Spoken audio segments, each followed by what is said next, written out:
for Penn State. Going all the way to the 10, a full sprint, a 58-yard touchdown sprint for Nick Singleton, and that may just do it tonight. I think the Big Ten has prepared our guys. Had a tough Big Ten season, had to overcome adversity from the top to the bottom of the conference. I think those things are valuable. They reestablished the standard in Boise to be a light on a hill to the country that had been lost for a little bit. I'm so proud of them doing that. That's a legacy that can never be taken from them. Happy New Year. It is Unsportsmanlike. Hour number 3. Peter Burns, Courtney Cronin in here. The show always presented by Progressive Insurance as we talk about the difference between a resolution and what did you call it? An intention? An intention. Setting an intention. Setting a mindset and a plan forward for 2025. Because resolutions are meant to be broken. Just like coaches are meant to be fired. A resolution will not last past the first month of the year, no matter how disciplined you are. Yeah, you're right, because I was like, I'm going to start doing leg day, and I'm going to start eating healthy, and I know I'll do those for exactly 3 to 4 days. And you won't even start till Monday, because we have given people the credence here on Unsportsmanlike that today, even though it's, hey, all right, we've been doing the show for 2 hours. Do you know what day it is yet? It's Wednesday. It is. Only good. Because Jason McCourty told me that so earlier good. today. Okay, but middle of the week, everybody's still on vacation. It's illegal. People are probably it's still actually, asleep. Yeah. It's illegal in 42 states to actually start a resolution or a new goal.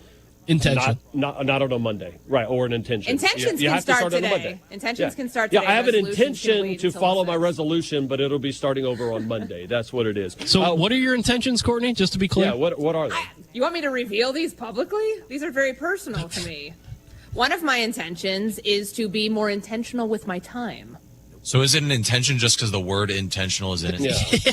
It's a mindset. It's being present. It's having a goal and sticking to it, but not like a hard, fast, I have to be in the gym 5 days a week. So you're saying a resolution is quantifiable? Yeah, so a resolution's tied to something. It's tangible. I'm going to do Whole30. I'm going to go to the gym 5 days a week. I'm going to read 20 books this year. Mm-hmm. Those are tangible I'm going to be better with my time. Yeah.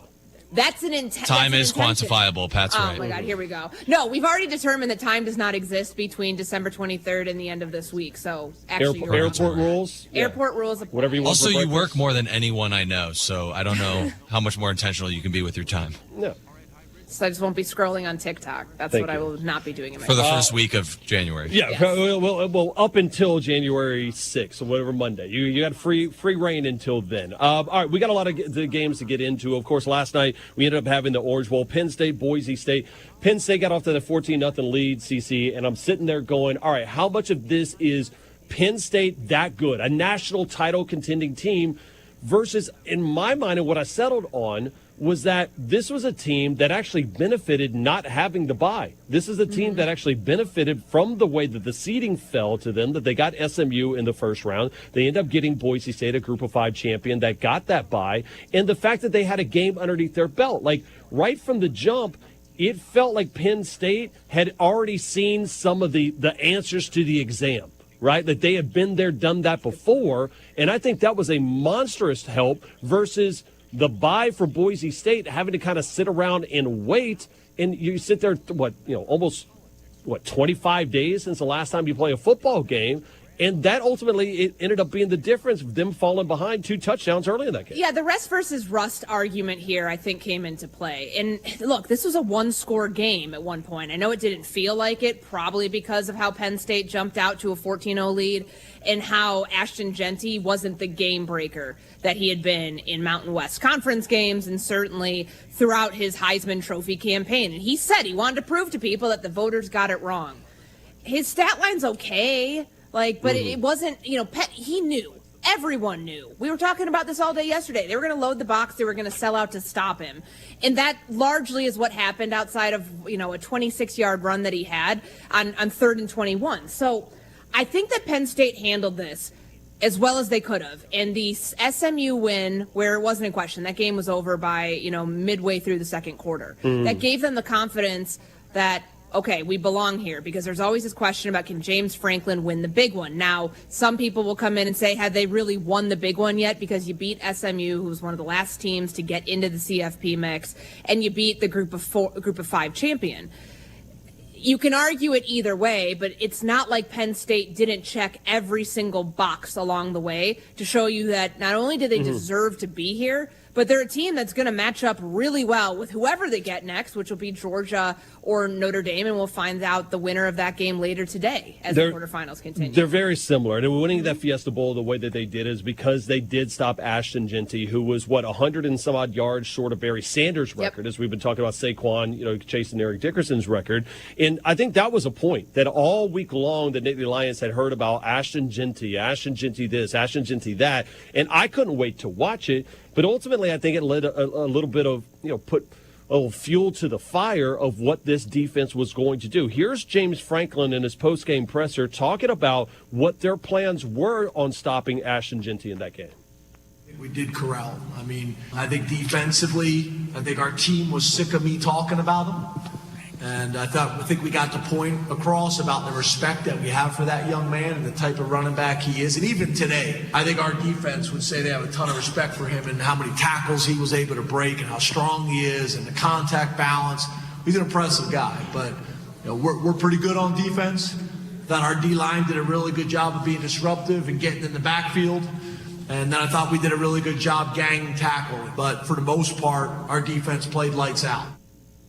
It's fair from Franklin. And you talk about this reminds me, and almost, I wouldn't say reminds me, it feels like it gives me the blueprint of what we may see later today between Texas and Arizona State. Arizona State led by the great Cam Scatterbo, and he is, if you haven't watched this kid, he's what football, like it feels like he's what football was 30 years ago. Like he just needs a neck roll. And he's a neck roll. It is how you envision a football player. That's the layman's terms. And I love the mentality of this kind of underdog thing that Kenny Dillingham and Arizona State have had.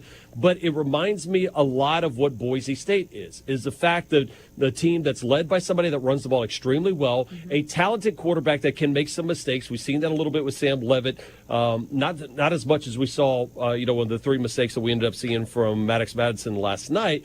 But going up against a talented defensive front, Ashton Genty was not able to have that success. So it led to them being behind the sticks on a couple of tries and then ultimately led to a couple of interceptions. I think that's the same thing that happens today with Arizona State against Texas. Texas is as good as a run defense as anybody in the country right now.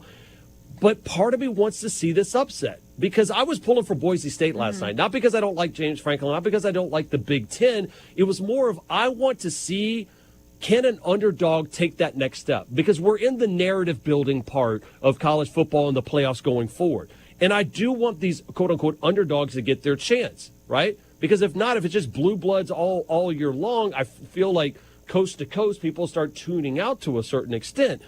I thought Boise was fairly competitive in that game, and I want Arizona State to be competitive against Texas and, hell, maybe even beat them if for no other reason to say, hey, this is why this expanded college football playoff makes sense for a whole lot of people. Well, we took the first step in getting there by expanding it and having teams like Indiana that in no other world would have been in a 4-team college football playoff. I mean, obviously, a coaching change helps with that, but even SMU and the rise that they've had under Rhett Lashley, the field was better because we had more teams in it and there's more bites at the apple to win a national championship. The other side of that, some people will argue that it's flawed because now you have 12 teams in there but you also don't have 12 teams that can truly contend for a national championship. Yeah. I get that part, but I think we've gotten the first step out of the way in being able to level the playing field. What needs to happen next is the reseeding element here and the first round buys and what that means. The first round buys and what that means. That has to change because there's no reason. I mean, maybe Penn State's not complaining about it this morning because they did have like the easiest path to get to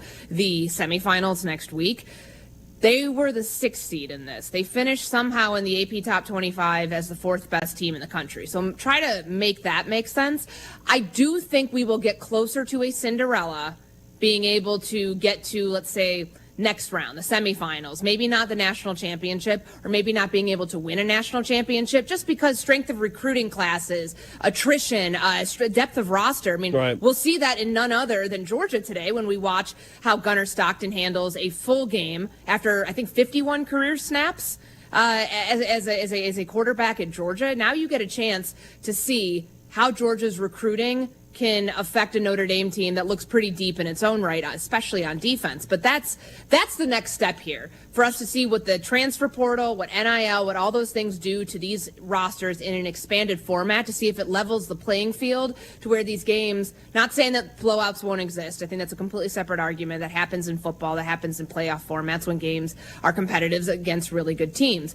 But to get one step closer to actually seeing more upsets and seeing those upsets lead to the quote-unquote Cinderella being put in a better position to go win a national championship or at least contend for one. Courtney Cronin, Peter Burns here and on Sportsman, like always presented by Progressive Insurance. I am kind of curious. I think in what we saw in the first round games, Courtney, the home field advantages were monstrous. It was monstrous for Ohio State against Tennessee. It was monstrous for even Texas and their opportunity to win their game going forward against Clemson. And so I want all of those teams that get that first round bye to eventually have a home game, right? Like the fact, think about if you're Oregon right now. You went undefeated. You had the greatest regular season in the history of Oregon Duck football. And what do you get out of that? You get a neutral site game, and now you get arguably the most talented roster in all of college football in Ohio State. Like, I'm a firm believer, and I say this as the anchor of the SEC network. Ohio State's A-plus game is better than anybody's A-plus game. Better than Georgia, better than Texas, better than Penn State, better than I even think Oregon at that point. But the fact that they don't get a chance to play a home game at Autzen is a crime. The fact that Georgia doesn't get a chance to play at one of those games over in Sanford Stadium is an absolute crime. And so keep in mind when we look at the college football playoff, this was like a 2-year trial run, like a 2-year look-in. Remember, we weren't supposed to expand the college football playoff until the contract ended in 2026. So year one was, hey, this format. I think the next part that we see going forward is that they're not going to give the automatic bye for the conference champions. They'll just say, hey, the top 4, you get that bye. And I'm hoping in 2026 we get an opportunity to see more home games. Because I looked at the get-in prices for some of the quarterfinal games, and they're pretty cheap. And I that's asking a lot of a fan base to say, sure, hey, you're going to go for this game, and then you're going to go travel to this neutral site, then this neutral site. Like, play 2 of the games over at home. Have that first round and the quarterfinals at home. I'm hoping that's a big change going forward. Everyone should experience a college football game on a college campus. I got to do it 2 weeks ago when Indiana was playing at Notre Dame. It was a Friday night game. There was snow and cold. It was incredible. It was such an electric environment. And we love the Verbo Fiesta Bowl. We love the Chick-fil-A Peach Bowl. Like, these are iconic bowl games that I think you can slap the name of those bowl games on the games regardless of location. Like, I know that there might be some sort of contractual agreement with Chick-fil-A Peach Bowl's Atlanta, right? That's still at Mercedes-Benz. Like, can they not make that Chick-fil-A Peach Bowl at, I don't know, like, just make it on the campus. Like, it shouldn't be that difficult for the first 2 round games, the first two rounds of these games to be played on college campuses, to then, I feel like it actually might affect the product and the teams that we get into the semifinals if it only starts, like, make the Rose Bowl always the semifinal game. Of course, we want to see the sunset. That's the reason the game has to start at the time it does out in Pasadena tonight. Save that for the semifinal or the national championship. I'm fine with all of that. Although I am fine with the bowl season this year. Everybody told me that the bowls weren't going to matter anymore. We had coaches nearly fighting in the Cheez-Its Bowl. We had a Pop-Tart get resurrected over there in the Pop-Tarts Bowl, all of that. And then also we had somebody get married. We got that story coming up next here. Peter Burns, Courtney Cronin, we move on Sportsmanlike.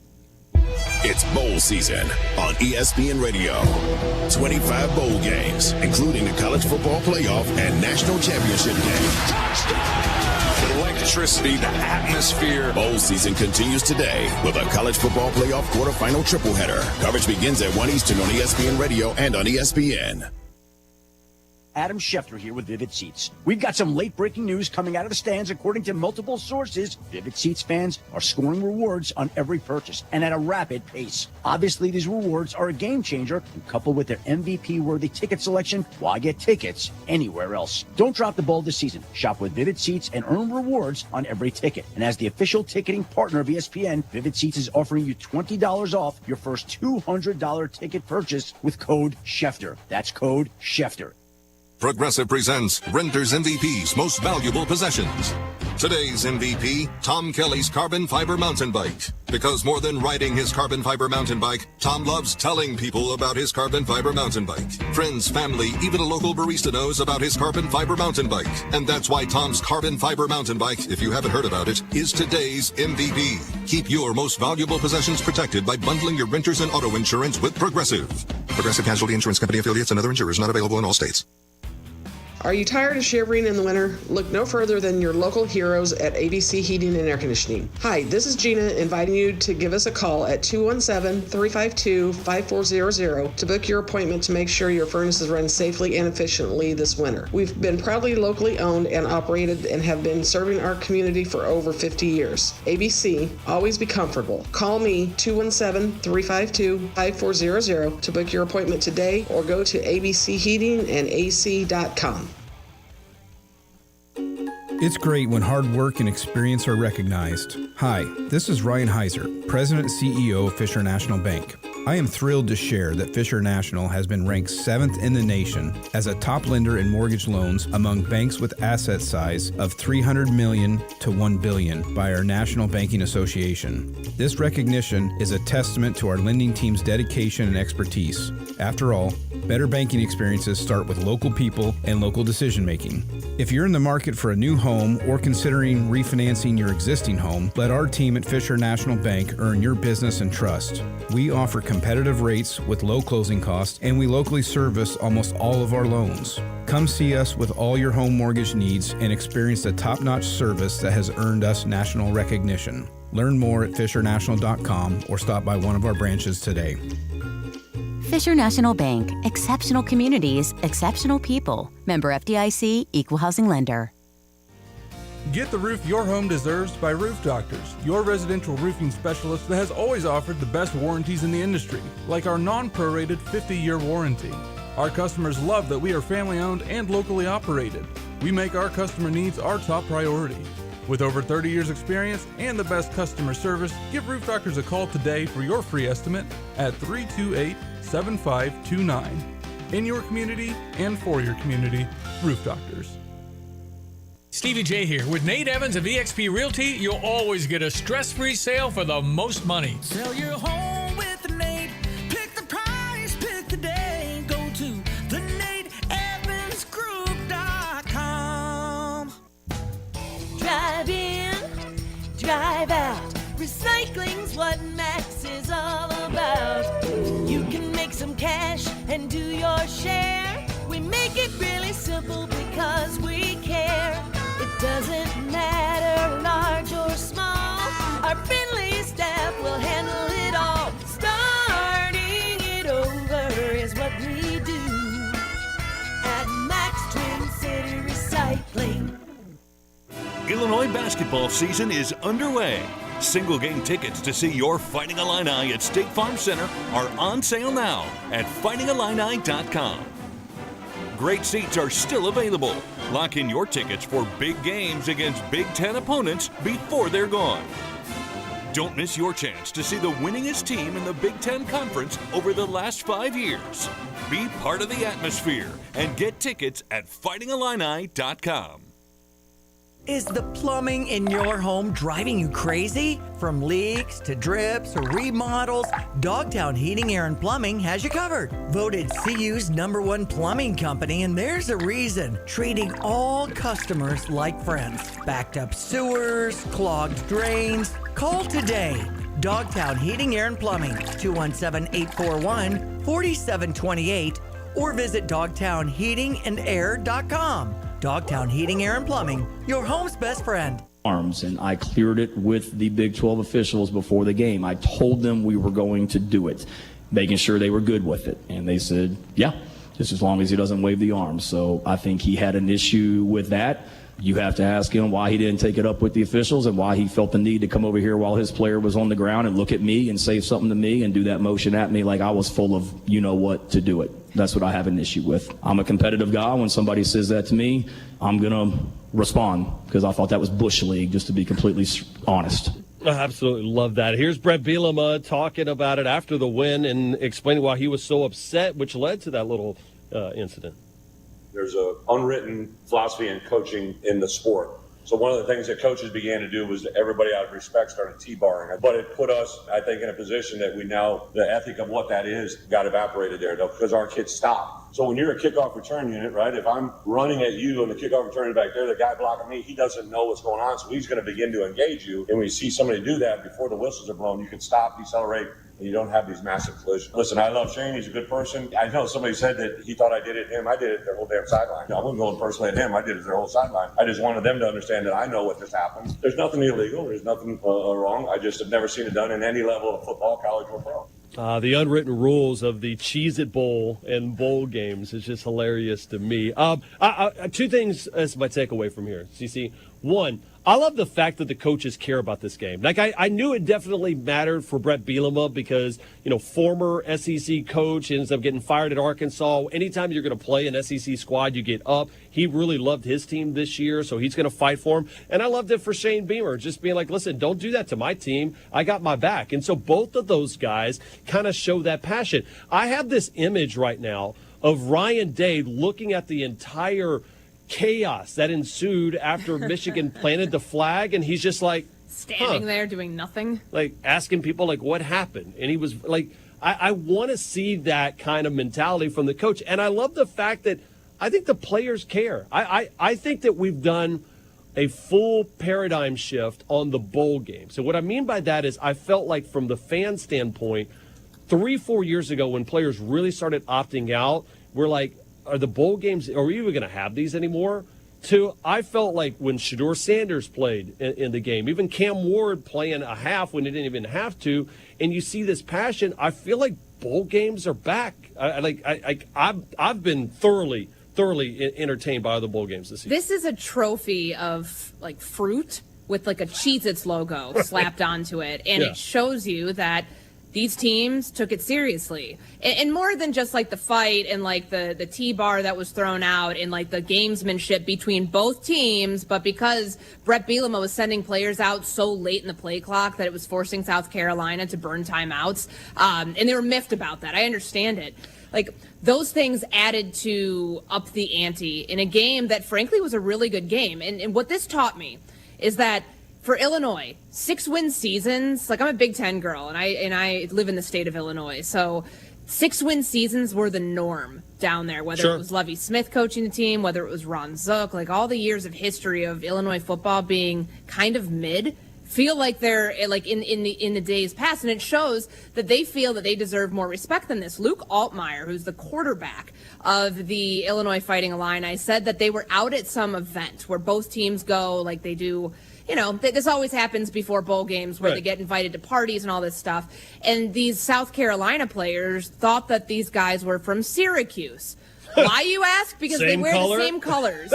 And it's like they took that personally, kind of like the MJ meme from The Last Dance. They took that personally. And to go into this game where you've got an Illinois offense that looked as balanced. Honestly, they kind of reminded me of Penn State, not as high scoring, but the way that they were able to spread the ball around, the way they were able to really handle the run game. Mm-hmm. And on the flip side of that, like I feel like I learned things about both teams. I learned that Illinois in this attack that they have is going to be sustainable. I also learned from South Carolina that your guy, Lenora Sellers, is a really good quarterback, and with a little bit more polish, he's going to be in that conversation next year among some of the top QBs in college football. The question is, and I asked you this, you're saying you're a Big Ten girl, I'm an SEC guy.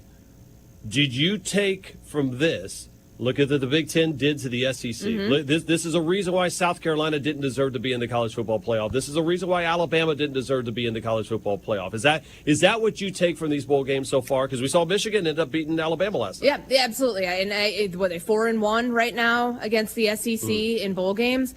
I'm not going to go as far to be like, wow, like keep all the SEC teams out of the college football playoff. But this to me is a little dig right back at the people who thought that hypothetical matchups are how you should determine who gets into the CFP and who doesn't. Now, if Alabama would have gotten in, do you think they would have shown up or at least like given a rip more than they did against Michigan in the ReliaQuest Bowl? I would like to believe so, but I do think that the Big Ten leveling the playing field here a bit by having the 4-1 win-loss margin over the SEC right now is a good sign for the state of the conference, to where you can't just brush it aside and say, oh, well, the Big Ten's one or two teams, and it's Ohio State every single year, or it's Oregon, whatever it's going to be. The balance of power and the trickle-down effect that that's caused throughout the conference it's a really good thing. It's good for business, and it's good for, I think, the state of the conference going forward. Yeah, and again, what I want to see is I don't have any doubt that the Big Ten and the SEC, both of them make $75 million a year in their television deals, and I mean, both of them probably have a little bit more historical heavyweights in their conference. I don't doubt that. And so I think those two will compete. The question is are we going to get somebody? And that's why I can't wait to see. Is Arizona State going to give Texas a little bit of run for their money going forward, right? And can you have a group of 5 team compete? I thought at the end of the day, Boise State looked like a team that deserved to be there. This wasn't a situation where it was like, remember Cincinnati and Alabama a couple of years ago, and Cincinnati got in, and all of a sudden you're like, oh gosh, no, that's not necessarily that's not going to happen. I don't feel that way about Boise State. And so that I want to see how these games play out going forward before you start making any kind of grand gesture of them. Peter Burns, Courtney Cronin, coming up, we do talk about the college football playoff games today, including one coach that has an unbelievable amount of pressure and how he can get over the hump. That coming up next year on ESPN Radio. Hey, this show and all of ESPN Radio is streaming live on the ESPN app, featuring ESPN Plus, where you get more ESPN. Download the ESPN app today and take ESPN and ESPN Radio everywhere. At the Home Depot, we know Saturdays are for college football. That's why we have everything you need to never miss a play. Like Bear Dynasty interior paint, their most durable one-coat hide paint ever. From a team color statement wall to a fan cave, complete with a mural honoring Nick Saban's 17-year dynasty. Hey, I like that idea. Nothing beats Bear Dynasty interior paint. It's everything you need all in one can. Defend your game time with Bear and the Home Depot. How doers get more done. Valid only when tended to colors from the Bear Dynasty and Marquee Interior One-Coat Hide Color Collection. If you love to travel, Capital One has a rewards credit card that's perfect for you. With Venture X, earn unlimited double miles on everything you buy and turn everyday purchases into extraordinary trips.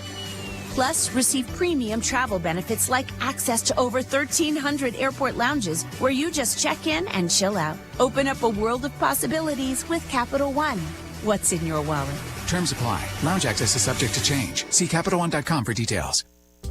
Crime is happening right now in our neighborhoods and across our communities, but you can help stop it with a donation to Champaign County Crime Stoppers. Your tax-deductible donation is an investment in a safer community for your family, your business, and the future we all deserve. Crime Stoppers has been fighting crime and assisting local law enforcement for nearly 4 decades, and we are funded through the generous support of those willing to stand up against crime. Join our ranks by visiting ChampaignCountyCrimeStoppers.org and donating today. And what are your hopes in the first part of 2025 from Gale Ferrex Trucking? Well, we're going into the year in great shape. We've got a full roster of drivers. Everything looks good. We've got some exciting opportunities with some new customers. And we have a customer that had a special need to get 2 loads in Georgia on the day after Christmas. So we've got 2 drivers. Donna put the word out and said, hey, we're not forcing anybody. If anybody wants to go or they're gone or any single guys want to take off, make some better money that week because it's a screwed up week anyway. And 2 guys stepped up, and their family Christmas, they're having it on the weekend because they have relatives and family members that do have to work or something during the week. So they had it on the weekend. So they said, hey, I'll go so the other guys can be home with their family. Well, doing a great job. And Happy New Year, my friend, and always a pleasure. You all and your families have a Happy New Year, and I'll talk to you next year. Thank you, Tim. Tim Onstop, Pitmaster Extraordinaire, Gale Ferrex Trucking, and Dedicated Diesel. Hey, where are you headed? To Kelsey Furniture in Tuscola. What do they have there? What don't they have there?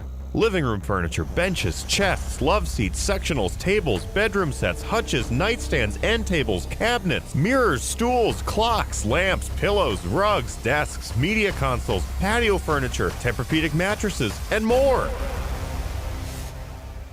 So, everything. Yeah, probably could have just said that. Kelsey Furniture, quality for less. Attention drivers. When it comes to your car, trust matters. That's why savvy drivers choose PDR Automotive for top-notch service and unbeatable quality. From routine maintenance to complex repairs, their team of expert technicians has the skill and experience to keep your vehicle running smoothly. At PDR Automotive, customer satisfaction is their priority, and they won't rest until your car is back on the road performing at its best. Visit PDR Automotive in Urbana today, family-owned and operated for more than 50 years. They're what's best for your truck or car. They are PDR. Hi, I'm Tyler Weaver, president of Carpet Weavers Flooring and Furniture Gallery. It's time to come home to Carpet Weavers. We don't want you to just like your new floors. We want you to love them. From waterproof floors and carpet to furnitures and design advice, we've got a team of experts on your side. We'll get you the best price and the best quality products. And complete your home with furniture and accessories. Buy it all with free financing too. Come home to Carpet Weavers, where floors, furniture, and family meet. You've changed thousands of diapers, played hours of peekaboo and duck duck goose because you do anything for your kids. That's why it's so important to protect them with life insurance from State Farm. State Farm agent Kurt Lenschow will help make it easy and affordable to help you protect your family no matter what the future holds. Because for the people you do anything for, life insurance could mean everything. Call State Farm agent Kurt Lenschow in Champaign-Urbana today. Like a good neighbor, State Farm is there. At Pards in Urbana, the boots just keep on coming. They're known for their huge collection of men's cowboy boots, women's cowgirl boots, kids' boots, and even shoes. If you're searching for top footwear brands, look no further than Pards. They carry a wide variety, including Ariat, Dan Post, Smoky Mountain, Roper, Double H, and more. And if socks or accessories are what you need, they've got all your high-quality essentials. Since 1968, Pards has been serving their customers with high-quality merchandise. And if you haven't been to Pards in a while, a lot has changed. Go check them out just off University Avenue in Urbana.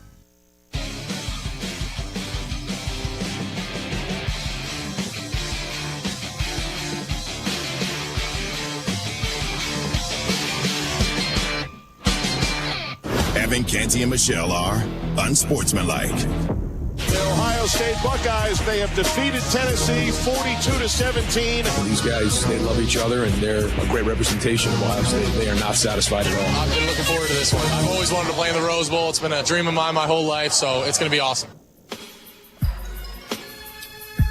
That sound courtesy of ESPN Radio, unsportsmanlike, always presented by Progressive Insurance. Peter Burns, Courtney Cronin continue to roll on. And so we're talking about the college football playoff, and it's funny because if you had to rank the games right now, I'm really intrigued about Georgia, Notre Dame.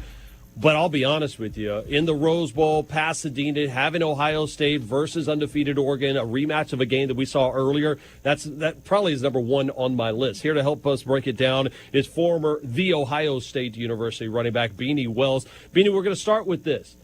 Did Pat, our producer, when he answered the phone, did he wish you Happy New Year, or did he say anything nice, or did he just ask if you were ready to go for the interview? He did not say Happy New Year, but he did say, how you doing this morning? Well, Happy New Year to you. And I'll be honest with you. I really hope that this is a confrontational, just awkward conversation, because between you and Cardell Jones, I really hate the fact that I'm starting to like these Buckeyes that we have on. Like this, I'm an LSU guy, man. Like I'm an SEC guy. And so when I talk to you guys and I realize you're actually humans and you're really good people, it pains me, Beanie. It pains me. Hey, Buckeyes are just great people. You grow up in the Midwest, and then, it just happens. It's blue-collar folks. Man, Happy New Year to you guys as well. Happy New Year to you, buddy. I said a couple days ago on my show, and Courtney was there with us, and we were talking about when this Ohio State team plays their A-plus game, I don't know if anybody can beat them right now. What's something that they need to do different in this matchup against Oregon that they didn't do in that first one out in Alton? I think it starts with just rushing the passer. When you look at, the first game, you look at, JTT, Jack Sawyer, and that defensive line, I don't think they got enough pressure in that game. And I think it's something that we saw evolved throughout the season from a schematic standpoint and the way that they rushed their defensive linemen. I think in the first game we saw them drop back in the pass coverage a little too much. And I think now moving forward, they've been a whole lot better, especially when you look at how they play versus Tennessee. I think that's going to be critical in this football game if they're going to have an opportunity to win, is getting after the passer. And maybe there will not be the intentional 12-man on the field penalty. I don't know if Ryan Day has had to scheme against any of these 3D chess thinking sort of coaching adjustments. But the first time around, we did see Oregon play single coverage against Ohio State's receivers. Jeremiah Smith said this week, one of their freshman receivers who's been an absolute star this year, that don't do that. Don't try to single us up. Don't play man coverage against us. Do you think Oregon heeds that advice, and should they against this offense? I most certainly think they probably shouldn't, go one-on-one. But I think they had an opportunity to do that because when you have offensive linemen banged up and go down and you get the pass rush in which they were able to do in that first game, it made it a whole lot easier on the secondary. They were after the quarterback, the entire time. So, when he doesn't have time to throw, the defensive backs can just sit back there and just, guard their man and just push him a little bit around and, you get those coverage sacks. But I most certainly don't think you want to be in a situation where you're guarding Jeremiah Smith one-on-one. And the guy's a free athlete. When you look at him play and you look at, his style of play, his physicality, he's not a freshman.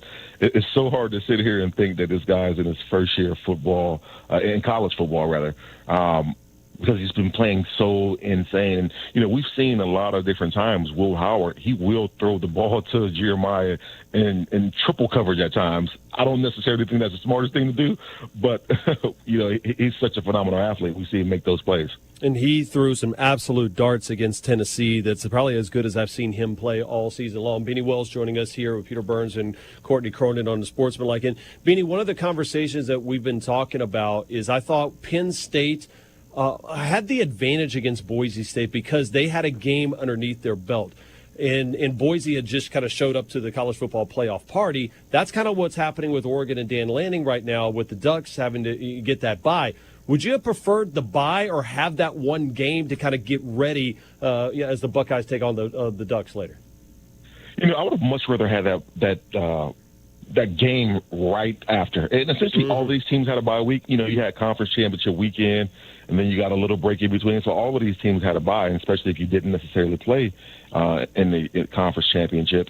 But nonetheless, for young college kids to have that much time off, it's difficult. It's difficult to stay focused, stay in it mentally. It takes a lot of mental fortitude and mental toughness. Now, Oregon is a well-coached football team with a great coach, so I don't think they'll have a hard time getting up. But I just know from experience, when I go back to my playing days, in 2006, we beat Michigan. Then we had nearly a month off before we played in the national championship versus Florida, and we were not prepared. We were not prepared. Now, from a schematic standpoint, we were, but in terms of just college kids having that much time off and, just getting back in the swing of things in a real football game, not going against guys in practice, we weren't ready. Yeah. So it's a lot of time, for teams to be off, and, it's going to be difficult. So, Beanie, the last time these two teams played was October. And usually if you're a good football team and you get to this stage of the postseason, it means you've evolved in a lot of ways. The last time we saw this matchup, I think it was Tez Johnson, the receiver for Oregon, had a day. He had a touchdown catch. He went for 75 yards. On the other side of that matchup is a really, really good Ohio State secondary. Where's Caleb Downs evolved the most? Obviously, he was the name, big transfer that they got from Alabama this offseason. Where have you seen him kind of become the glue that's taken that unit from good to really, really good? Just his physicality. He's so freaking physical back there at the safety position, and he can do so many different things. You can, rush him. You can bring him off the edge in a blitzing situation. He's really good in coverage, but his physicality is going to be critical. When you talk about the weapons that Oregon has, it's insane. It's an embarrassment of riches there in terms of skilled players at the receiver and tight end position. So when you have a guy like Caleb Downs to be able to roll coverage and to be able to, get guys off route and make the timing off from the quarterback to the receiver, it's critical. And you just watched him get better and better and more comfortable in this Jim Knowles system throughout the year. Beanie Wells joining us. The Ryan Day situation is interesting because he's had so much success against everybody, and then Michigan game shows up, and then not so much. All right, he gets that big win against Tennessee. Does his job security rely on this game coming up forward? That's tough. When you watch the way that Ryan Day has, developed this football team over the years and, won some big games, has an incredible record, to place it on one game, outside of the Michigan game was a little bit difficult. Now, when you're a Buckeye fan through and through and you've grown up, in the state of Ohio, you understand that rivalry, you know how important it is.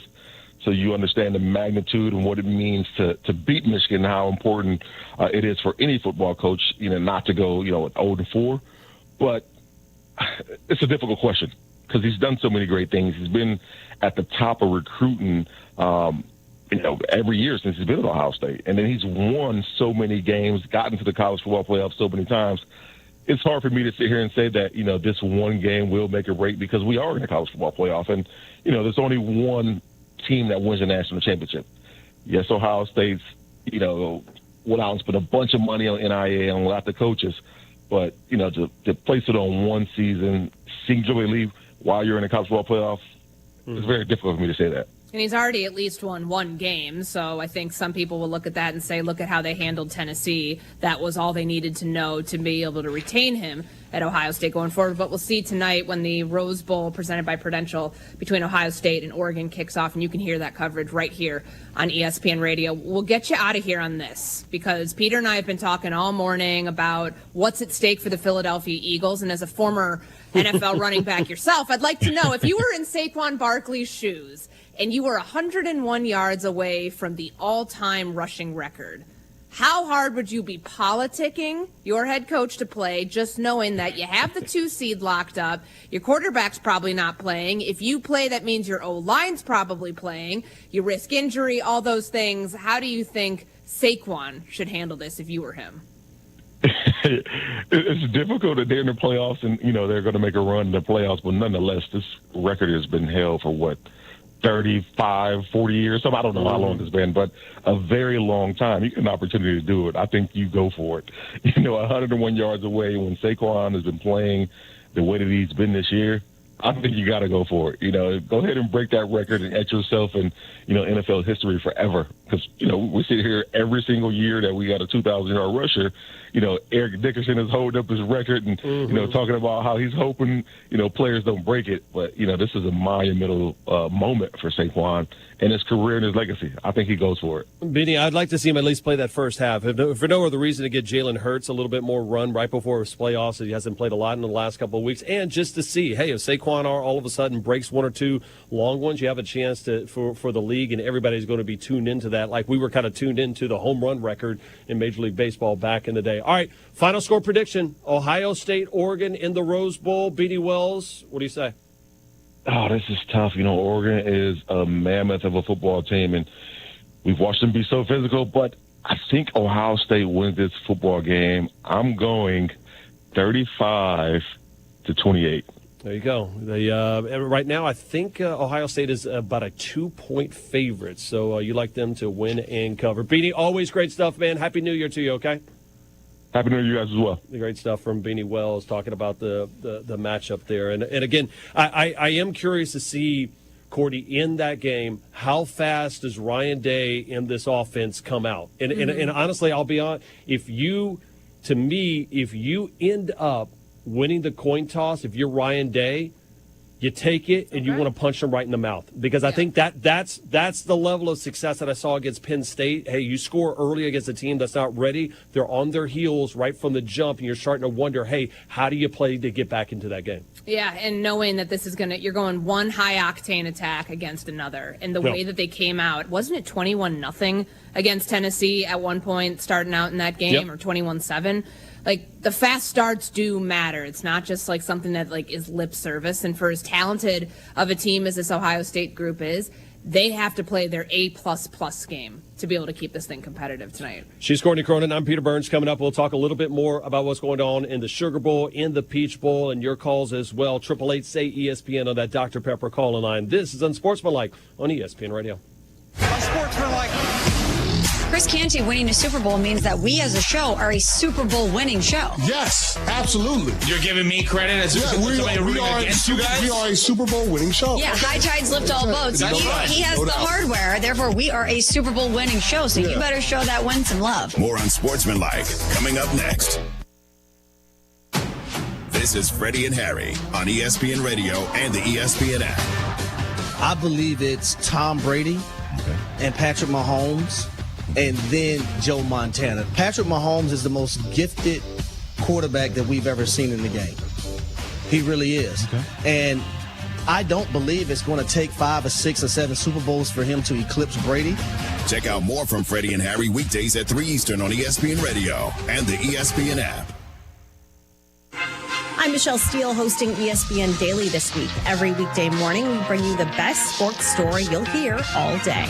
Today on ESPN Daily, we're revisiting one of the biggest stories of the year via our 5-part series, Death of a Sports Town.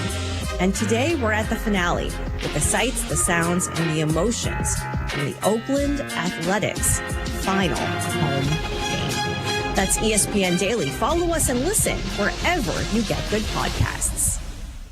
Welcome to TGL presented by SoFi, golf's newest league. It's sharp and it's electric. How is it sharp? How is it electric? Good questions. Try this on for size. 2 hours of hammer dropping, overtime, forcing, playoffs on the line, golf. With 24 of the best players from the PGA Tour. Split into 6 teams. Atlanta, Boston, Jupiter, LA, New York, and the Bay. This isn't your average Sunday pickup game. Tune in every week for TGL matches. Only on ESPN. Keep up. It's golf.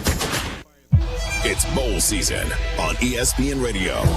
25 bowl games, including the college football playoff and national championship game. Touchdown! The electricity, the atmosphere.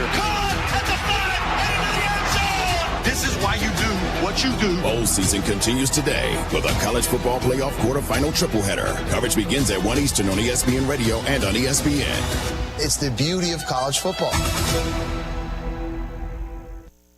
Amber and Ian. Lance Taylor, host of the Next Round Live, kind enough to join us. Amber, it's been way too long you've been on this hiatus. Is maternity leave all that it is hyped up to be? Well, I don't know what it's hyped up to be. It's very exhausting. I'll give you that. Maternity leave is one of those experiences where 2 months somehow feels like 20 years and 2 minutes all at the same time. Amber and Ian. Weeknights at 7 Eastern on ESPN Radio and on SiriusXM Channel 80. This Saturday, the NFL regular season starts coming to a close with a special doubleheader. First at 4:30, Myles Garrett and the Browns visit Lamar Jackson and the Ravens in Baltimore. Then at 8, Joe Burrow and the Bengals look to keep their playoff hopes alive as they face Russell Wilson and the Steelers. Browns-Ravens Saturday at 4:30 p.m. Eastern and Bengals-Steelers at 8 on ESPN and ABC.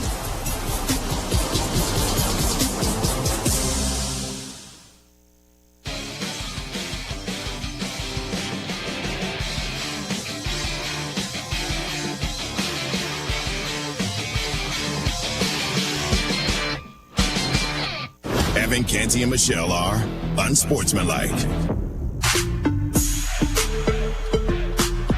Happy New Year. It is Unsportsmanlike on ESPN Radio. Peter Burns and Courtney Cronin. What time did you go to bed last night, CC? I watched the game. the game, and I crawled into bed right after that. So probably like 10 Central. Okay, I don't know the last time I've seen a ball drop at a New Year's. Wow, pause. I don't know the last time I would have stayed awake past midnight on New Year's. Because you know what? New Year's to me is the amateur holiday. The people who don't drink, the people who never go out. You pros. You call yourself a pro? I'm not a pro. I'm washed first and foremost.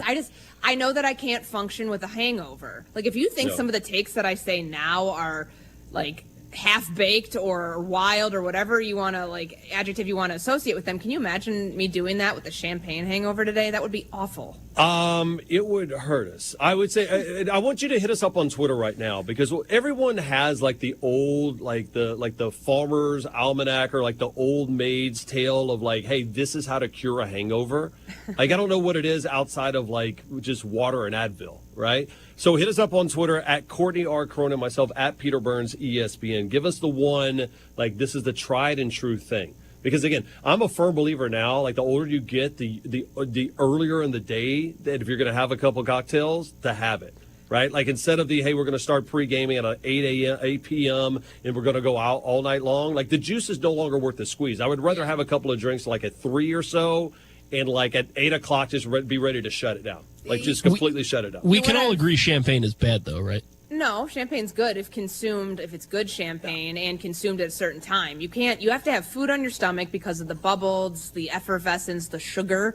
You've got to, there's a formula. Effervescence. Golly, you went way into, you went full all 22 here on champagne. I went to a state school, guys, so it's not that hard of a word if I know it. But no, I like champagne. I don't want mass quantities of it before doing a radio show. However, what I have seen... That's good. That's a good strategy. What I have seen some people do... That's an intention. That is an intention. Don't drink before shows. It's not an intention that I need to put into action, because it's not like I do it. But I will say I've seen some people do New Year's at noon. Have you guys done that? Heard about that?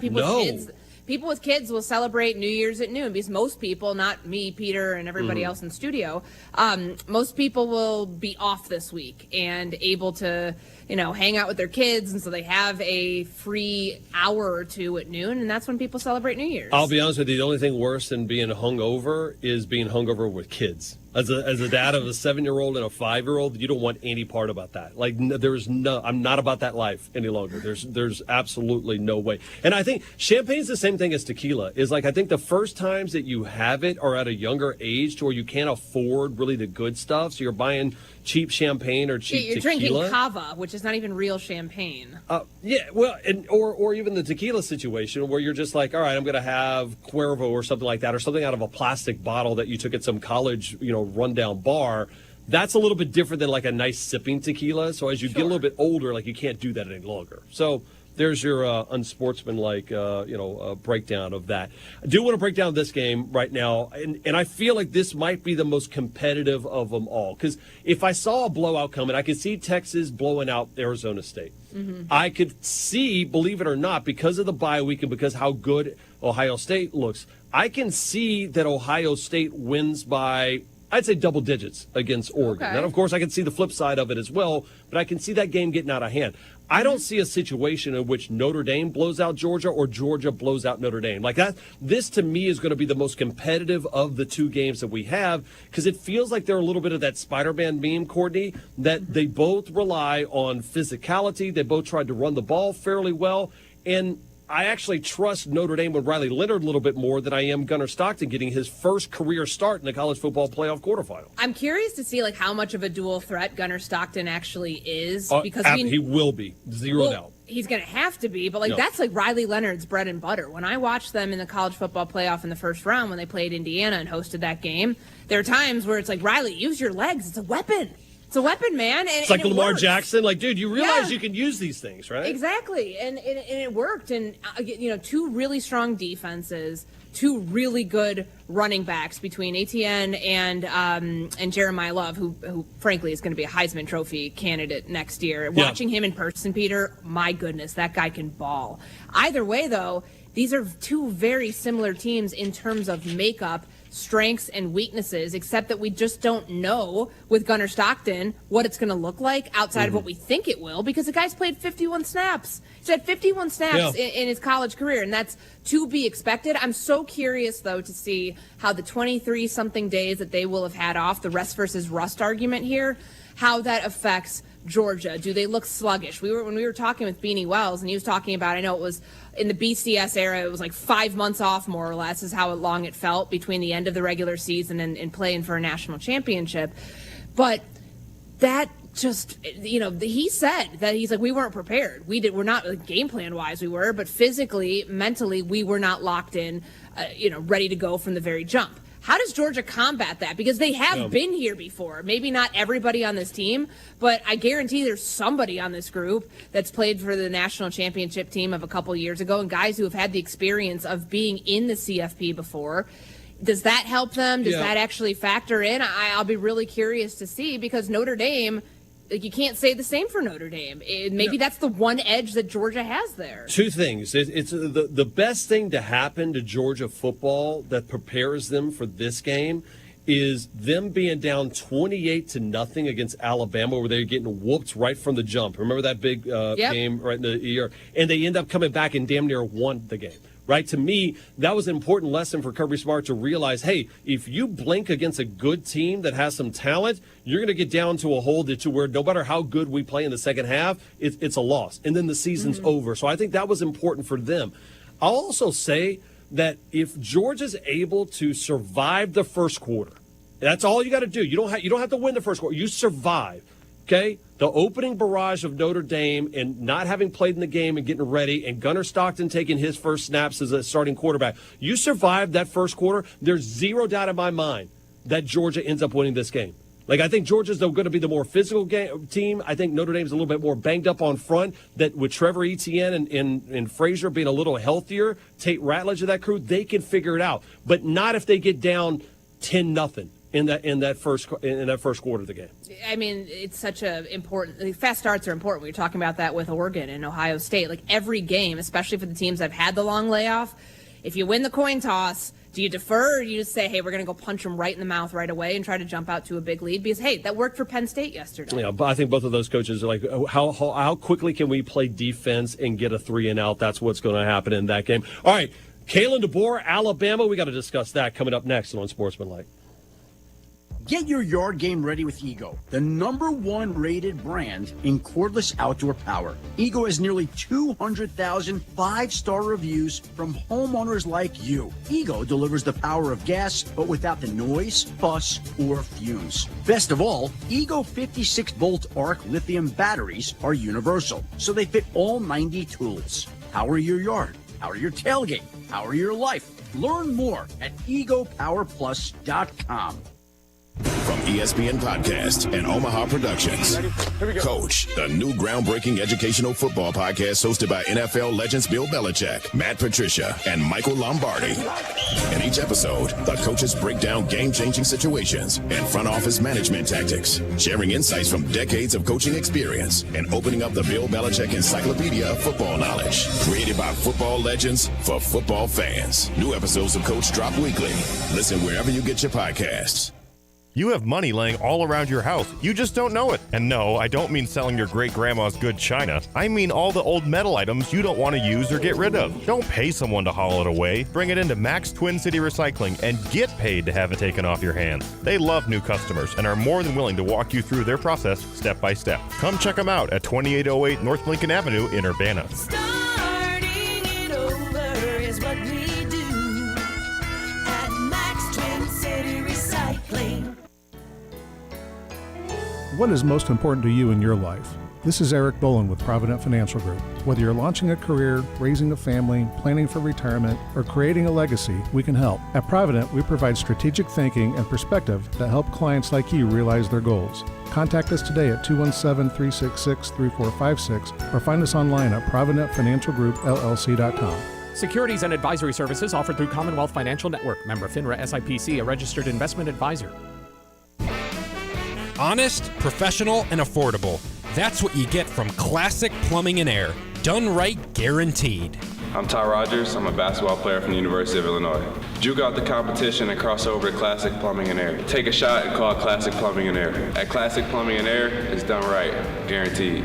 We care about your air. So if you need help with your heating, air conditioning, or plumbing, connect with Classic Plumbing and Air at classicplum.com. You've changed thousands of diapers, played hours of peekaboo and duck duck goose because you do anything for your kids. That's why it's so important to protect them with life insurance from State Farm. State Farm agent Kurt Lenschow will help make it easy and affordable to help you protect your family no matter what the future holds. Because for the people you do anything for, life insurance could mean everything. Call State Farm agent Kurt Lenschow in Champaign-Urbana today. Like a good neighbor, State Farm is there. At Carpet Weavers Flooring and Furniture Gallery, we're flooring people with amazing service, great design advice, and unbeatable selection and the best prices in town. It's the perfect time to update your home with waterproof flooring, carpet, hardwood, tile, and more. Then complete your rooms by shopping our incredible selection of furniture and accessories. We also offer great financing options. Carpet Weavers Flooring and Furniture Gallery, we're flooring people. You're listening to WSJK ESPN 93.5 Tuscola, Champaign-Urbana, your home for the St. Louis Cardinals. Patricia and Michael Lombardi. In each episode, the coaches break down game-changing situations and front office management tactics, sharing insights from decades of coaching experience and opening up the Bill Belichick Encyclopedia of Football Knowledge. Created by football legends for football fans. New episodes of Coach drop weekly. Listen wherever you get your podcasts. You're listening to WSJK ESPN 93.5 Tuscola, Champaign-Urbana, your home for the St. Louis Cardinals.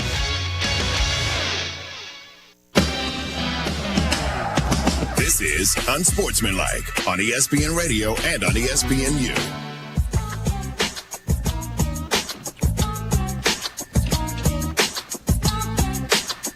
Hour number 4, Unsportsmanlike, put the 4s up. Peter Burns, Courtney Cronin, we continue to roll on. Happy New Year to you. Remember, it is not a New Year's resolution. What is it? An intention? It's an intention. We are setting intentions for 2025. We're not putting out arbitrary. An intention seems so weak, though. An intentions be like kind of How like is you're it just weak? Because you can actually follow through. no. An intention's like you're half-assing it going in. You're like, my intention was to do this, right? Like I'm not couching my intentions. Like I'm saying this is what. It's more of use resolutions. Like I'm doing that. This I have a resolution. I'm going to make this happen. You're going to stick to it till about January 20th. And then you're going to end up giving up on it. That's why I don't believe in resolutions, because I don't need a hard, fast, black and white. If I don't do this, I'm a bad person, or I will have failed at the year when the year's 20 days old. Well, so far, the only one let's bring in Pat. The only one you've given us so far is you want to be better at time management. Yeah, that's which a is, big one. I mean, that's pretty hard and fast. Like, if you do it good, if not, it's obvious. Yeah, can we get another one? Yeah, what else you got? Yeah. To be more intentional, what more would I want to do? I'd give up meth. Give up meth this year. Well, or at least on the weekends. I don't have that problem. Okay, good. I would say to spend more time and to let the people that I love know that more frequently. So, like, everything's about time. That's a resolution. No, That's it's the same not. thing. It's an intention. A resolution would be I need to call my dad 5 days a week. That would be a resolution. An intention is... that's not... Yes, you have this bizarre idea of what a resolution is. No, I don't. A resolution is something that you want to do in the new year. No, it's not, because people are always like, I'm going to the gym every single day. Yeah, no, some people, not everyone. That's not what everyone's resolution is. I mean, look at Pat. You think he works out? Come on. No? Exactly. Do you work out, Pat? What is your... Pat, all right, let me give you this. I'm going to flip it on you. A little reverse psychology here. What would your intention or resolution? You can choose whichever one you want. If you want to assign a goal, then I'm going to make sure that I follow up with you to see if you stick with it. Well, here's the thing. What would yours be for the year? I think they're dumb, so I don't do them. So make I an think intention. It's incredibly stupid. Make an intention. Set an intention. Why am I arbitrarily picking January 1st to do it? Like, I could pick any day of the year. I could pick March 5th. It's 365 days to March 5th every year. Why not just start then? That's fine. Then do that. Here, I'll give you one that I had from a couple years ago, because I was looking through my phone yesterday, and my photo memories popped up, and I wrote them down for COVID year going into 2021, which we're all ready to get past that, which is wild to think. That's 5 years ago. We've lived half a decade since then. So my intentions, one of them was, you remember when everybody was doing master class and like we were all stuck in the house, so we're all trying to learn like engagement, enrichment. So one of mine was football. I wrote it down. It was like, professionally and personally enrichment. So some of it was just like football, like reading more football books. Obviously, you can see if you're watching us on TV behind me, I have a ton, and I bought a lot of these based on that, and I've read a lot of them. And then another one was doing masterclass, like trying to pick up new skills on things. And I did it for 1 year, and I really enjoyed it. Like, it was expensive, but it was something I set forth an intention. So, like, personal enrichment, helping me professionally, personally, all those things. That was an intention. It wasn't, I'm going to sign up and be like, Stringer Bell and go to community college so I can start my own business and become an economist. How many master classes did you take? I took 2 or 3. Sounds like a resolution. Yeah, it's a resolution. I never gave you the exact number of how many I was going to take. So. All right. Maybe the resolution.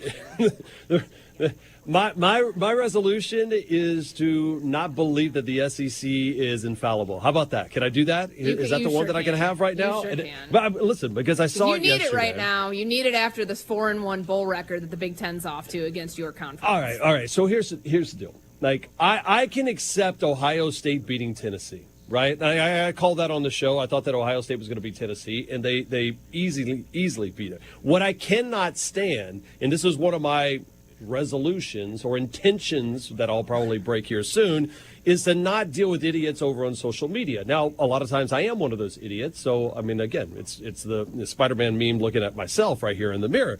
But a lot of what I saw yesterday, and I saw this headline from The Athletic today, it's just like Alabama and their performance makes you want to apologize to Indiana and SMU, right? Because Alabama was looked at as, it's a college football playoff team, they should get in. Everybody was talking about that. Not me. I was not talking about that.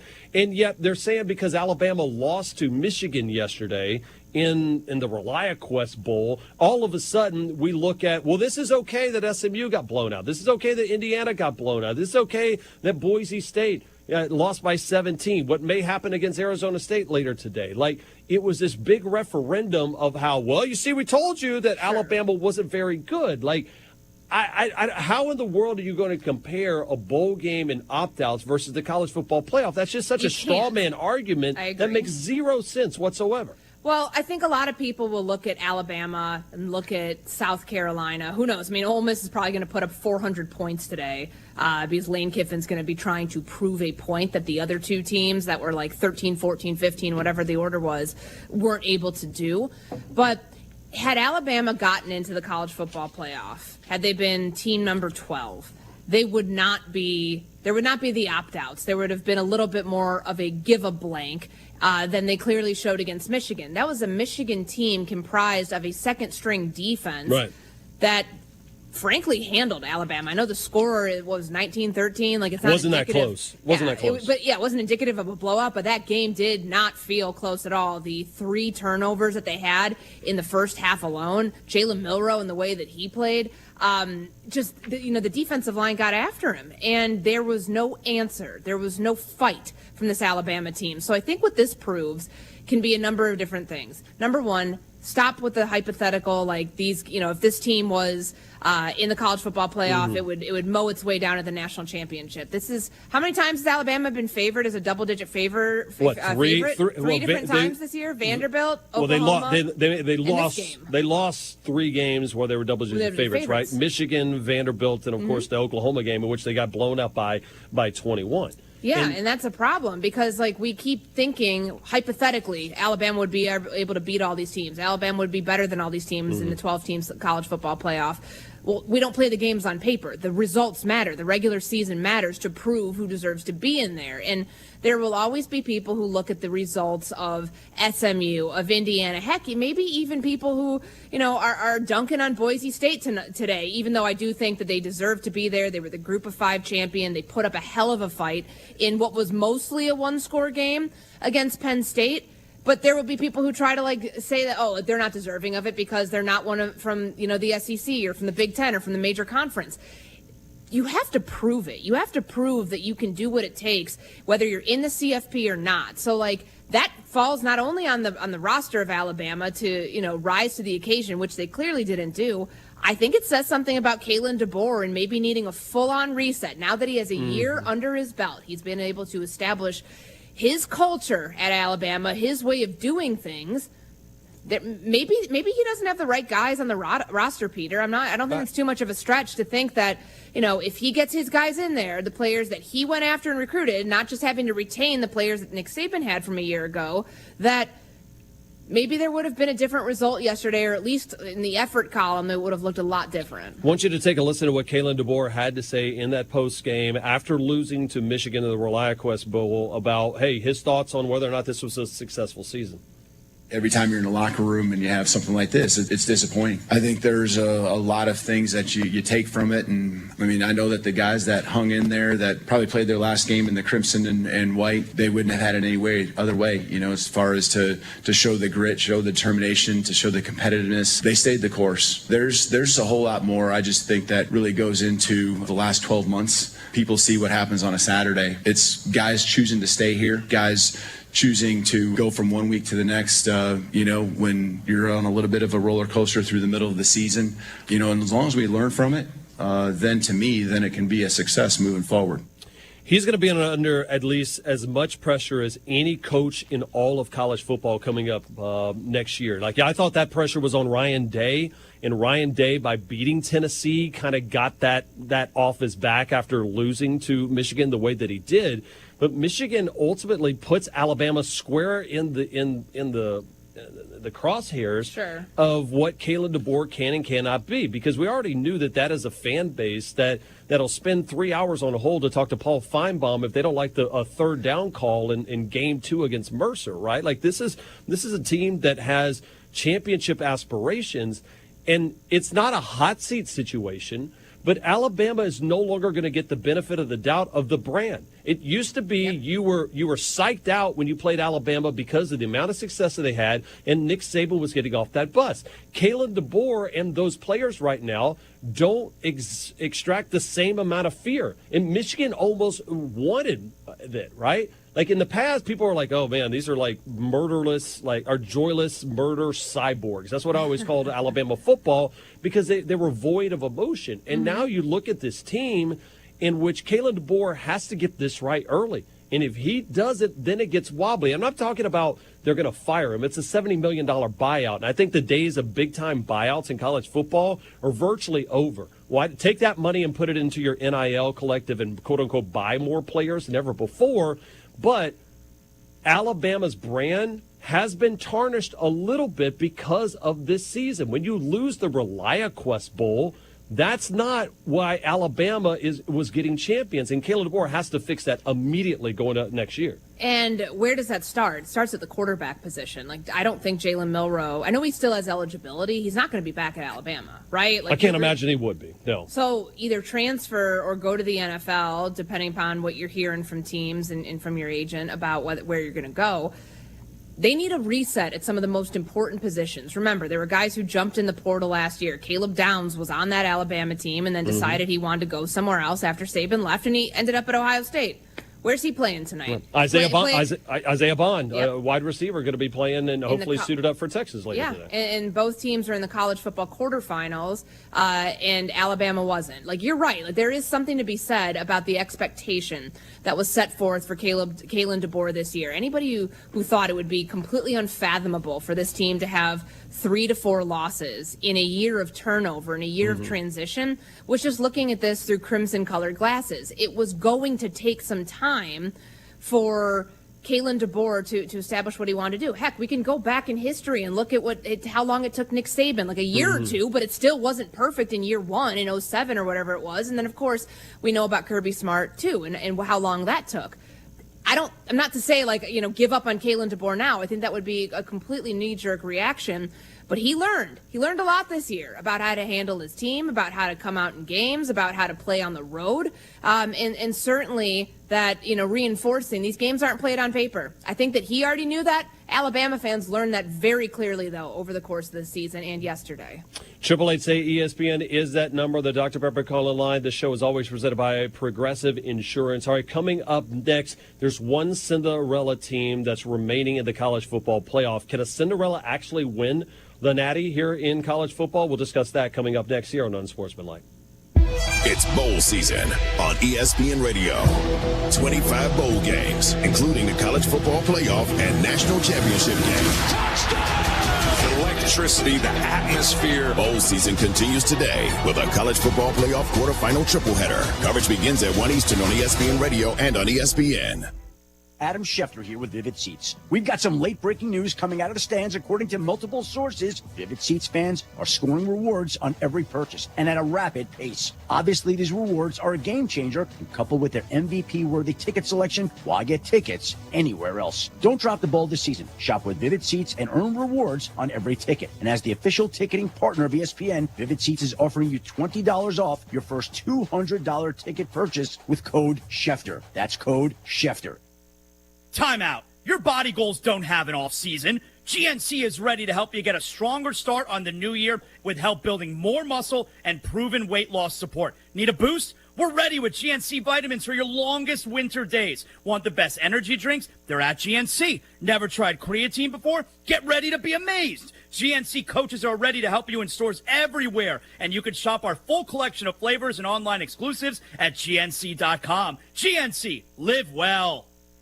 At Pards and Urbana, the boots just keep on coming. They're known for their huge collection of men's cowboy boots, women's cowgirl boots, kids' boots, and even shoes. If you're searching for top footwear brands, look no further than Pards. They carry a wide variety, including Ariat, Dan Post, Smoky Mountain, Roper, Double H, and more. And if socks or accessories are what you need, they've got all your high-quality essentials.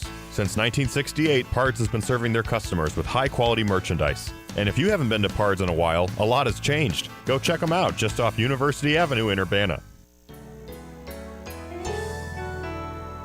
This is Eric Bolin with Provident Financial Group. Unfortunately, there is no one-size-fits-all retirement plan. Finding the right plan for you depends on many factors. The good news is we can help improve your retirement readiness, whatever your situation. Contact us today at 217-366-3456 or find us online at providentfinancialgroupllc.com. Securities and advisory services offered through Commonwealth Financial Network. Member FINRA SIPC, a registered investment advisor. Kelsey Furniture in downtown Tuscola sells Tempur-Pedic beds. What's it like?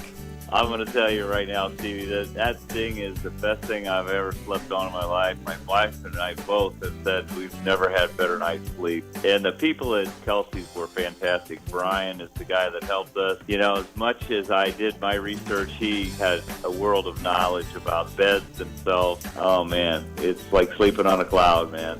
Kelsey Furniture, downtown Tuscola.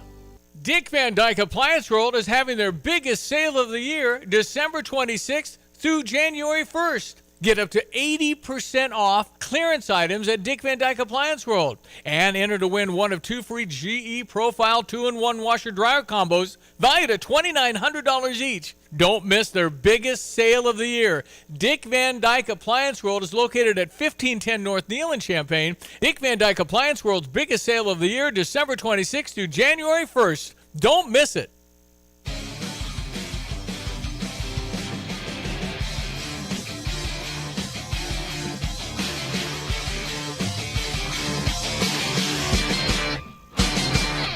Evan, Canty, and Michelle are unsportsmanlike.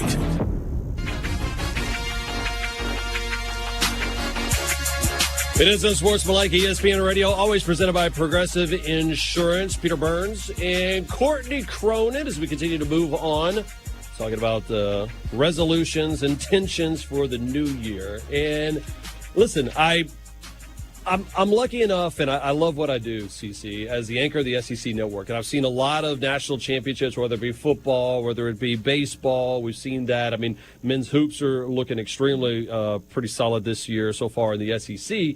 And so I've got an opportunity to see what a national championship team looks like. One of those teams that I think looks all the part. I saw them in the spring, saw them in the fall, are the Texas Longhorns. Facing Arizona State today. And all week long, we had a bunch of the players on our team or on our shows, and I couldn't help but just fall in love with this Arizona State team.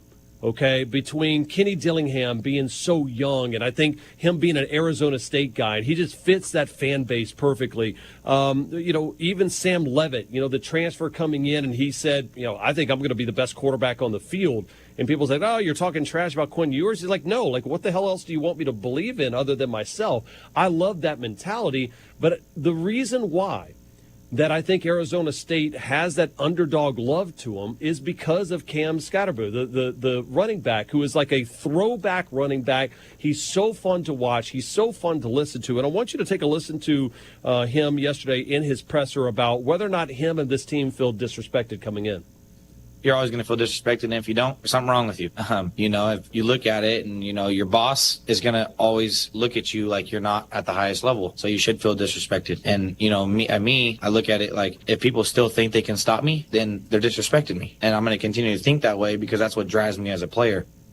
You got to have somebody to just have this psychotic belief that the underdog, like you're upset about being an underdog. I look at Diego Pavia, the kid over at Vanderbilt, and he goes, well, why not Vanderbilt? Why can't we beat an Alabama? Why can't we go to a bowl game? And Diego Pavia, of course, kind of changed the trajectory of what you could be. And Cam Scatterbo is one of those guys that can do it. My question is, though, not can they just win a game, but can an Arizona State or another one of these quote-unquote underdogs actually win a national championship in college football? I don't see that path. I think they can win tonight. Am I picking them? No, I'm going to be picking Texas in this game. I just think that Texas and what they showed us against Clemson, the 2-quarterback system, which I'd love to get your thoughts on, when they might deploy it, how they might use it, and just knowing that Quinn Ewers and the turnovers do concern you. But they've earned the right to be here, and they were incredibly impressive. And to watch what Cam Scatterbo, what Kenny Dillingham just got the bag yesterday. They gave him a massive contract extension, and he deserves it because he's got this team back to a place of relevancy. Remember when they were picked? How many teams were in the Big 12? 16? 16th. Yeah. To finish 16th this year, and they went all the way to the college football playoff and got a first-round bye in the process. That's not like manufactured criticism in like the belief of like, okay, we need some juice. Let's just pretend that people didn't think we could do this. Nobody thought they could do it. Truly, no one thought they could do it. And I think for someone like Cam Scatterbo, who had like no offers, 0 stars, like his story is one of those football, like, the ones that you hear about guys who have literally come up out the mud and like made themselves into something. He is somebody that I think kind of embodies this entire program in this us against the world, David versus Goliath matchup, because, we've talked about the SEC all morning and just like how bad this bowl season looks in terms of win-loss record for the Big Ten and for where the SEC is. Mm-hmm. Texas, I think, has the chance to shift that a little bit because, of any path that teams had, it's either Penn State or Texas who you'd be picking who has the easiest to get to a national championship. Now, Texas would have to run into Georgia if they want to get there, and certainly Penn State could end up in that predicament next week. But I look at what Arizona State did this year in conference play and the margin of victory for these wins, Peter, and think, okay, this is not just a bump in the road. This is not, like a bump on the radar, like a fluke sort of thing. They're a legitimately good team. Now, can they win a national championship as a quote-unquote underdog? Mm-hmm. I mean, they were one of the top 4 seeds, right? Does that really make them an underdog, or is it just because we're looking at them as like a Big 12 champion and knowing how non-competitive that game was in the conference championship game against Iowa State that we look at them that way? It is a nightmare matchup for Arizona State because I can see Sark and the amount of, especially the fact that they've had a game underneath their belt against a Clemson team that honestly, behind Cade Klubnik, who announced he's coming back to Clemson next year, they played extremely well. And still, Texas never really felt like they were in jeopardy of losing that game. And I feel like that's what's going to happen against Arizona State. I like the only way that they win this game is not by Cam Scatterbo going and having a bunch of success. He won't be. I would be shocked if he ends up having 75 yards of rushing in this game. It's going to have to be Sam Leavitt having this unbelievable, like Herculean effort in a game in which Quinn Ewers turns the ball over once or 2 times. I don't see that happening. In fact, oddly enough, just like how Georgia's coming into their game healthy, this is probably the healthiest that Texas has been coming into a game. You're probably going to get Isaiah Bond back. They said Jake Major's going to be back and playing on that offensive line. We'll see the status of Cam Williams on the offensive front. But this all looks to me like a Texas 42-17, 42-13 blowout victory. And if that's the case, that's going to hurt some of these other conferences because you're going to come in there and go, well, wait a minute, are these conferences built the same? Are they truly? Because by any account, have we seen anything that makes you believe that the Big Ten or the SEC right now aren't the top tier conferences. You had Boise had an opportunity. They didn't do that. You had SMU and Clemson have that opportunity for the ACC. They didn't do that. And so I'm begging for one of these conferences to show it, like to change the narrative that's out there that it's just two teams or just two conferences in college football, but I don't see that playing out today. I get it, and I think that that's the big conversation in college sports right now, or really in college football, that it's the Big Ten, it's the SEC, and then it's everybody else. And, you know, the whole idea that, those two conferences should just break off and go form their own thing, I think that that's a step too far. But, you know, in order for that to change, you at least need one of these other conferences, and now it's left up to the Big 12 champion to get out of the quarterfinals and into the semis. I think that the conversation ends up staying where it is if we end up seeing, I mean, and obviously if it was Notre Dame, because they're an independent, they would fall into that mix too. But you've got two Big Ten matchups, or two Big Ten teams in the Rose Bowl between Ohio State and Oregon. You have Texas and the Big 12 champion, and you have an SEC champion and an independent team in Notre Dame. I would love to see at least one of those teams get into next weekend, whether it's Notre Dame and Notre Dame Penn State would be a good game to watch. I really do believe that. I think defensively they give them an absolute run for their money. But if we don't see that, then you're going to have the same people talking about, well, it's the Big Ten, it's the SEC, and then it's everybody else. And that is frustrating because there are some really good teams. And I'm not saying that even expanding it further would reveal that. It's just a matter of, can these games stay competitive, and can we see the best version of in Arizona State? And maybe the rest versus rust argument comes into play here, and that the rest part for a team that you remember you were saying has been dealing with a couple injuries, not to like the main the main names that we know from that team, but could that potentially help them against a Texas team that has so much in the arsenal? Like we didn't even see. Like I wanted to ask you about this because we didn't even see against Clemson, which was, that it score 38-24. That game did not feel close at all. Do you think we'll see Arch Manning tonight? Because we didn't see him we saw him in the SEC championship game right around the goal line, I believe. No. And then we didn't see him against Clemson. Is that something that Sark goes to tonight? Do you think he pulls that out, or is that something that they wait till they get a little bit further in? I think that you look and they were wanting to play Arch just to get him some reps. Then they knew Quinn had been injured in the last couple of years. Remember, Malik Murphy had to come into the season late last year as the backup quarterback, so they needed to get him some reps.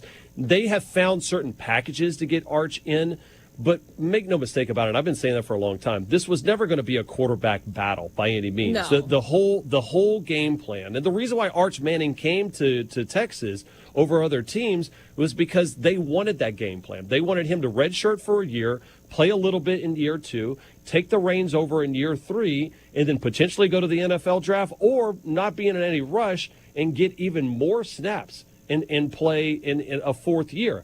I don't know what Quinn Ewers does. I would imagine that he heads to the NFL coming up next year. If not, there's probably going to be a $5 million a year package from Oregon or Colorado or somebody crazy that wants to land him going forward.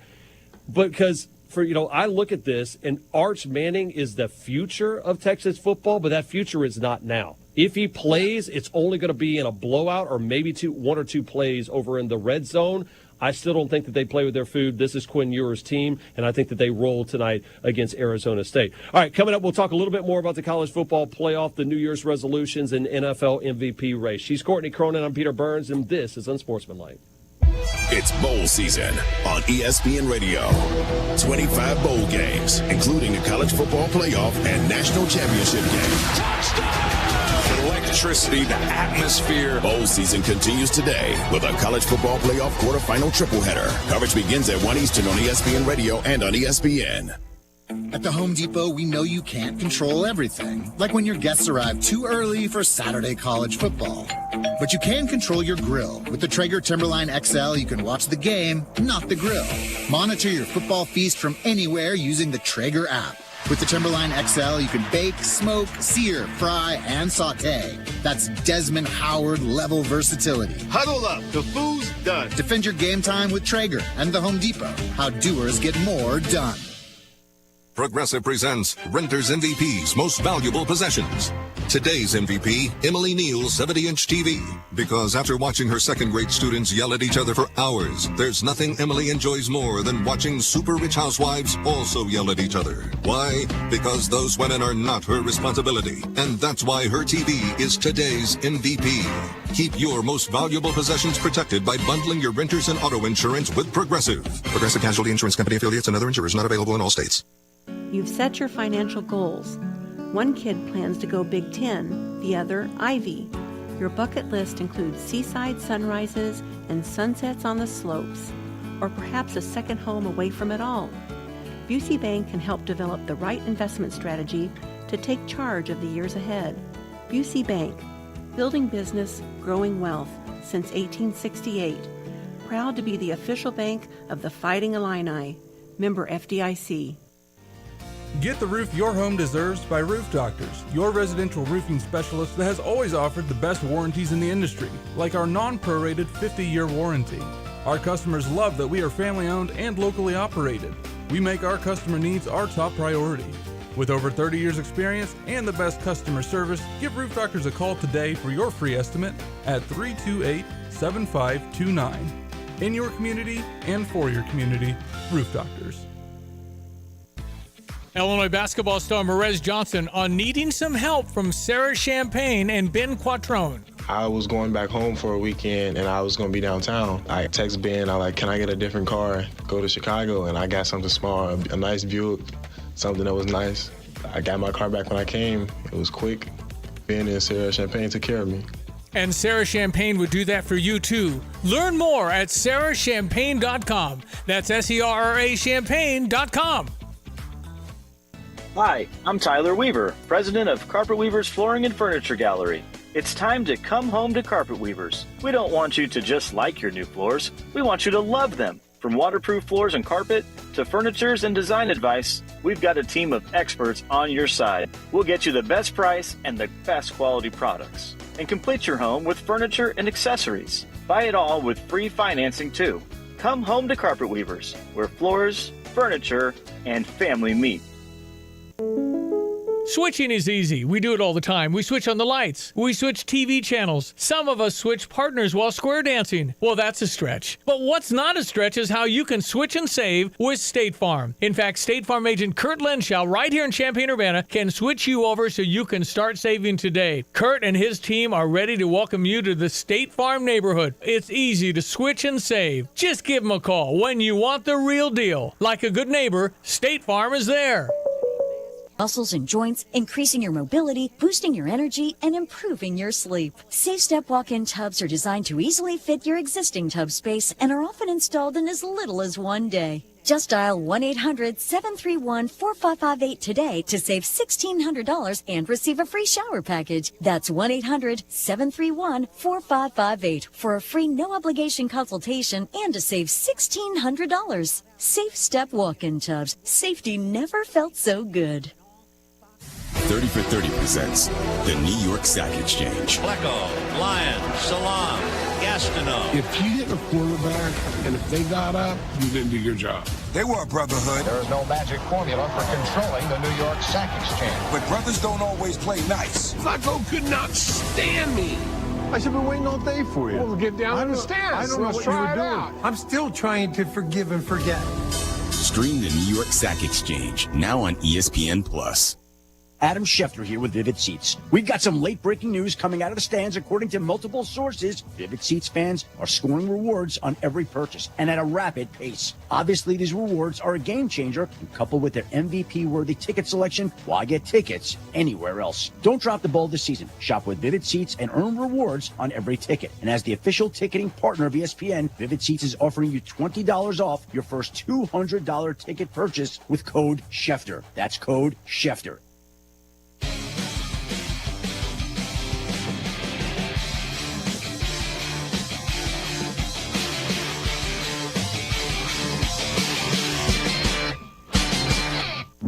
Unsportsmanlike with Evan, Canty, and Michelle.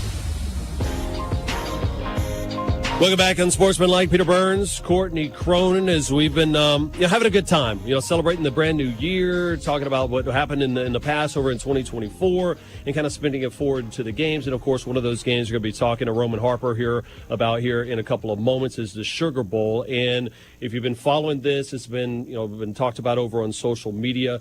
Last night there was a driver in a pickup truck that plowed through the crowds over on Bourbon Street, killing 10 people, injuring at least of 35, many brought to the hospital. This was in the early hours. People celebrating, a lot of locals there over on Bourbon Street. Now, the statement just came out just moments ago. It's over on ESPN. The New Orleans Police Commissioner said that the Sugar Bowl will be played as scheduled on Wednesday night amid the investigation of what happened. And University of Georgia just tweeting out in response to the tragic events that occurred in the early morning hours. Authorities in the area, anywhere near Bourbon Street, Canal Street, St. Anne Street, they're asking them to shelter in place until further guidance is provided. So that's a story that we're going to continue to track throughout the day. And our thoughts and prayers are with everybody affected by that right now. As you look at just so many people go into that city, not only for New Year's Eve and those celebrations, but also just because people coming in town for that game. So we'll keep you updated of everything that's happening right now as we get more information. A man that's from New Orleans, knows everything about the heart and soul of that city, is Roman Harper, joining us. Of course, a fantastic career with the Saints. And and Roman, we look at this, and I want us to just spin it over to the football side of it, of what things that we do know. As when you get into these matchups for the college football playoff right now, we've been discussing a lot of the rest versus rust, factor in these games. Have you seen that play out at any point in these games yet? I mean, we can make excuses for anything. I haven't seen that though. I didn't think the rust was a thing for Boise last night.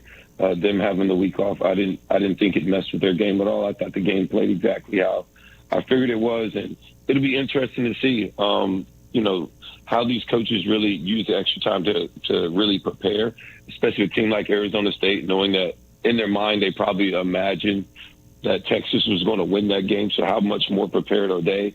And for them, it's not even about the rust factor as much as how hot they were, and they played their way into this tournament. And all of a sudden taking that break off, are they still as hot as they were? For me, that's the angle I would look at it from. But other than that, I don't think it's a rest versus, the rust part of it. I think at the end of the day, your emotions will be there. This is what you played your whole season to have this opportunity to be here. I don't think the emotions or being in the moment or not playing in a while is going to really factor into it. I think the games are going to be what they are. Roman, Peter and I have been talking all morning just about the results for the Big Ten and the SEC in these bowl games so far. And the Big Ten has a 4-1 record, a jump on the SEC. And you can look at what happened between Illinois and South Carolina in what was a pretty good game by the time it was all said and done. But then a not so good game was Alabama, and the way that they showed up against a Michigan team that was fielding a lot of backups. What do you take away from that game specifically, and what that may or may not have told us or proved to us about Alabama and whether it was actually deserving to be in the CFP mix? Well, first of all, I'm not going to kick Alabama, even though it's as bad as I want to. I'm not going to. We're a basketball school. That's been my answer since last night. Is that, but knowing that, I will say that. Look, Alabama's been turbulent and up and down all year long. And if you would have told me that this was going to be the first year that Alabama didn't win 10 games since 2007, I could have believed that. Why? Because it's Alabama, and you got a new coach and a whole bunch of new faces, totally different scheme than what it's been for the past 17 years. So I'm not surprised by that. But if you'd have told me the way you were going to get those results is why the fans, and it just seems like what is up with this team under Kalen DeBoer right now, because you don't look at Alabama and think it's a talent deficit. Like, you don't say, like, man, they're just not good enough. Those aren't the things that you say when you see this team. You beat Georgia, then you lose to Vanderbilt. I could imagine you losing to Tennessee on the road. That's not surprising. But then you beat LSU the way you do, and then you lose to Oklahoma the way you do. You only score 3 points. It's like the highs and the lows. It's like, what is the game plan? Like, it's just this team looks so lost at times, and they can't figure themselves out. So a hard reset will be necessary for Michigan to beat Alabama the way that they did. And it wasn't like Michigan was great. Alabama was just worse. And that was the most disappointing thing about it. Michigan get all their points in the first 3 minutes after the first 3 turnovers and then just held on after that. Hats off to Michigan for just finding a way to win. And really disappointing loss for Alabama to end their season and possibly Jalen Milroe's last game at University of Alabama. Just very disappointing. I think that's probably the most rawest emotion. But like I said before, we're a basketball team. Yeah, they got Nate Oates is doing a great job. Basketball state. I mean, if you look at what Auburn is doing as well, too, with Bruce Pearl's squad. We don't claim them. We don't claim them. But thank you. Roman Harper joining us right now. That offensive line just got absolutely torched yesterday for Alabama. But I want to go back to what you talked about, Jalen Milroe. The highest of highs is him and what he did over the last 2 seasons against, my favorite team, the LSU Tigers. But then now you see kind of the lowest of lows between the Oklahoma game and then this game. You say he doesn't go back. Is he NFL bound? Do you think that he would be a guy that would put his name in the transfer portal and find like one more spot? Like I go back and look at Bo Nix, right? Bo Nix had a little bit of success at Auburn and all of a sudden found himself a lot of success over with the Oregon Ducks and ultimately led to a good NFL start to his career. Is Milroe NFL bound or go still play somewhere else? So I haven't spoken to him, but if I was trying to help him and guide him in this process, I would say go NFL. Okay. I don't understand what going back to college is going to do for you in the fact of the more film they have on you, the more they're going to pick holes in your game. And so if you can't guarantee yourself a really like a great situation where you're going to put up great numbers and be all these other things, I don't think you risk that. I think you just go now. And the same way that the quarterback for Georgia did the same thing. Sometimes you just go. And so he's going to be what he's going to be. I think the NFL scouts will naturally look at him and say, well, they're going to make their own excuses to overdraft quarterbacks. It's the most overdrafted position. And so for me, I say go. They're going to say, well, he's had 3 different offensive coordinators in 3 different years. They're going to say, well, he has this type of ability. We've seen the ups and the highs of the highs. This is the year where they clearly struggled throwing the football. They clearly struggled to protect the football. They clearly struggled in all these other ways. And I can't just sit up here and say it's all just the quarterback's fault. What are we doing to put these players in position to be successful on a down-in, down-out basis? It goes way further than just the players, the offensive line, the wide receivers, the running backs, the offensive coordinator, the offensive line coach. Everybody has their hand in it. And that's the biggest thing that I notice when it comes to football and sports specifically, PB, is that when we win, everybody wants to take credit and celebrate. But when you lose, that's not my fault, right? Mm-hmm. So you got to be willing to stand up and take the bullets when you win. Well, take the cheers when you win and accept it, but then be willing to take the criticism and say, I could have been better when you lose as well. And I think that's what everybody needs to do right now at Alabama and say, what can I do to help myself, not only myself, but this team get better going forward. But specifically, Jalen Milroe, I do anticipate him leaving. I would say leave if I'm him. Mm-hmm. That's what I would tell him to do. Roman, we still got the Sugar Bowl on schedule tonight, the All-State Sugar Bowl, 8:45 p.m. Eastern Time, Georgia and Notre Dame, and we will keep you updated on the latest after the tragic events that unfolded at Canal Street and Bourbon Street in New Orleans this morning. But talking about the football here and with Georgia, and I know Peter first asked you about rest versus rust and the time-off factor. No team needed that more than the Georgia Bulldogs because of the change that they had to make at quarterback from the Carson Beck elbow injury to Gunnar Stockton now under center. How does this offense change? Like, what can they tap into to try to get this offense off to a pretty fast start? Is it leaning on the run game? Is there something about Stockton's dual threat ability? How do you see it? I definitely think Travis Etienne has got to be the guy. There's no question about that. He's got to be the guy tonight. And then we'll see maybe some quarterback runs. Gunnar Stockton is a better runner than Carson Beck was, and they naturally use him in that part of the game. So I want to see what Georgia does with that. Mike Bobo's had 2 to 3 weeks to really try and nail down his game plan, see what he's most comfortable with, as Gunnar Stockton I'm referring to, and then kind of put the best foot forward. I'm looking forward to it because Notre Dame's defense is no slouch. I really want to see how they continue to what they do on that side of the ball. I think this is a low-scoring game. I think this is a knockout, drag-out game, and whatever team wins up front physically between offensive lines and defensive lines will win the game. And I know that's kind of nonchalant or just kind of what everybody says, but I think more specifically with this matchup, because this is how both of these teams want to win the game. That's how both of these teams go about their business, is defense, run game, and throwing the ball and protecting it and taking the football away, which Notre Dame does at a high rate. And we know Georgia's wide receivers do drop passes. So if there's a turnover too early, that can really go well for Notre Dame and really kind of set them up to have a lot of success tonight, which is why I'm a little bit nervous for Georgia. I don't think there's a doubt. I mean, that Notre Dame team is not the same Notre Dame teams that we've seen in years past when they had Brian Kelly and they kind of oafish and sluggish. This is a team that has a little bit more swagger to them. Jeremiah Love, Riley Leonard, they are legit, and I think that one's going to be a battle. Last question for you. How much pressure is Steve Sarkisian and Texas under today, going against, being a 2-touchdown favorite against the Arizona State squad that really is kind of the Cinderella that's left here in the playoff? Well, I heard this from Bo Nix a couple of years ago. Pressure is a privilege. And so the only reason it's pressure because we expect you to win. And let's be honest, Texas is a better team. Texas has a problem right now where they sometimes play with their food too much instead of just putting their foot on somebody's throat and finish them out. That would be what I would expect to see out of Texas. I want to continue to see. I think Texas is just overall better. Texas has the number one defense in the country. They do everything extremely well. But Arizona State has had time off. They've had time to kind of finalize this game plan. They expected Texas to beat Clemson. And so what are you going to do putting your best foot forward? And also Arizona State was a hot team.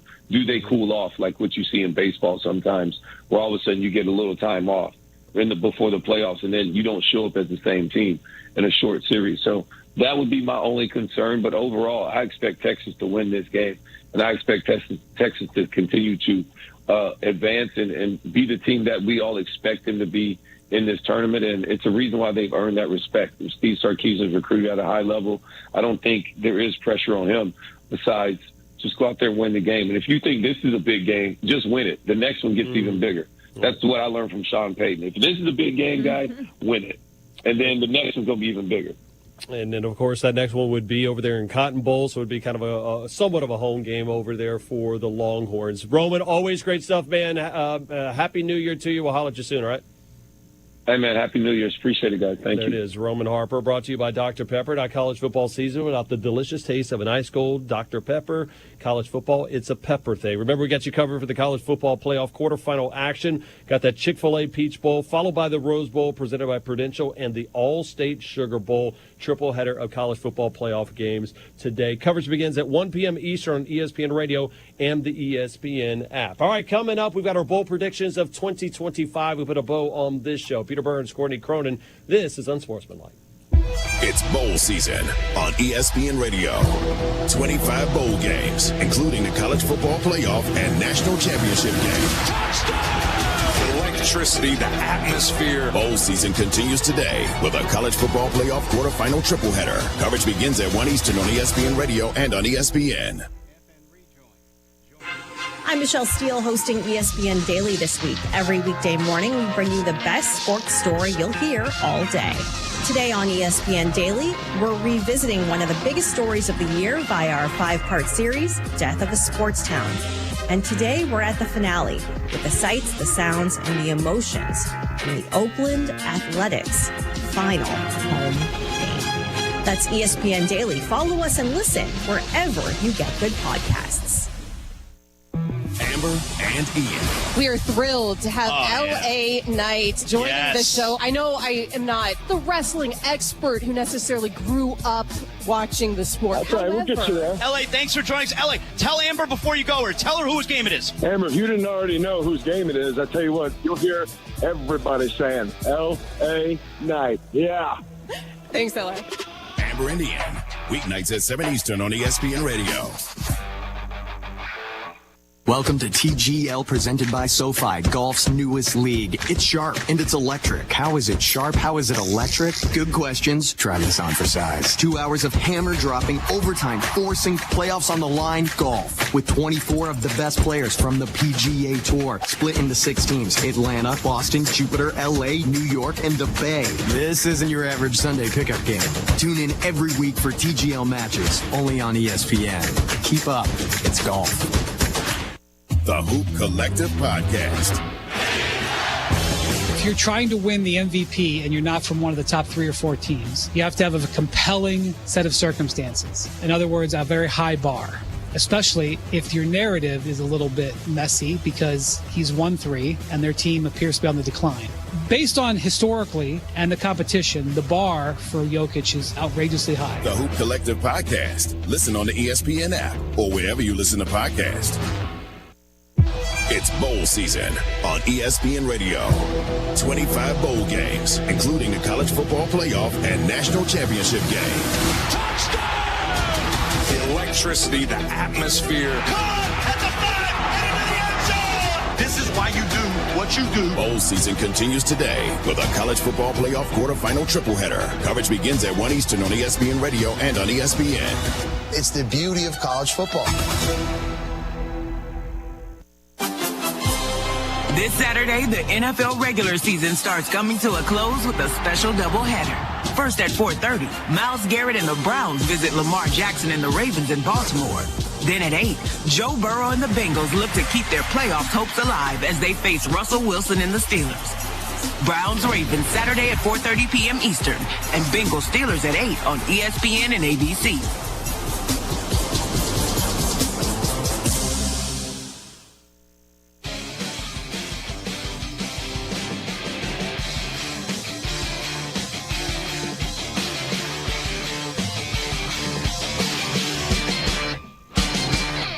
Evan, Canty, and Michelle are unsportsmanlike. Final segment of the show. Peter Burns, Courtney Cronin. To hell with getting up at 4:30 a.m. every single morning. Evan, Canty, and Michelle, they can have this show all the time. I don't mind doing it once or twice every once in a while, CC, but the whole 4:15 wake-up call. It's a little tough. You're good at it, though. I mean, you host... Like, what is your show, 8 to 11 a.m.? Is that really that much different? I can sleep in. That is fine. That right there, I can easily do that. You're naturally caffed, though. Like, you always bring that juice. So I think you did a tremendous job doing that today. Thank you. I appreciate that. See, this is my intention for the year, speaking nice things about Peter and not trashing the SEC along the way when I have a nice little window to do that. I think you did that earlier, but honestly, it was well-deserved, to say the least. Favorite memory of the games that you've had so far, whether bowl season or playoffs, is what? I love the Pop-Tarts Bowl, man. That was think about the city of Orlando and Camping World Stadium. It has just been the home of all of this ancillary stuff. Some really good football being played there, but you've got the Pop-Tarts, wild berries stealing the scene, going up to the coin toss, pantomiming behind referees trying to make calls. And then, of course, a frosted cinnamon roll gets sacrificed and eaten. But there's that. There's what happened in the game yesterday. There was a marriage, not a proposal, but a legitimate marriage during the 2-minute timeout that Cheez-It sponsored. There was a lot of really good stuff. Do you think the parents were happy with that? Can you imagine? Free wedding. Free wedding. You get. During a 2-minute timeout. Do they take care of the actual honeymoon? Like, if you get married at that's a good question. The Cheez-It Bowl, did they?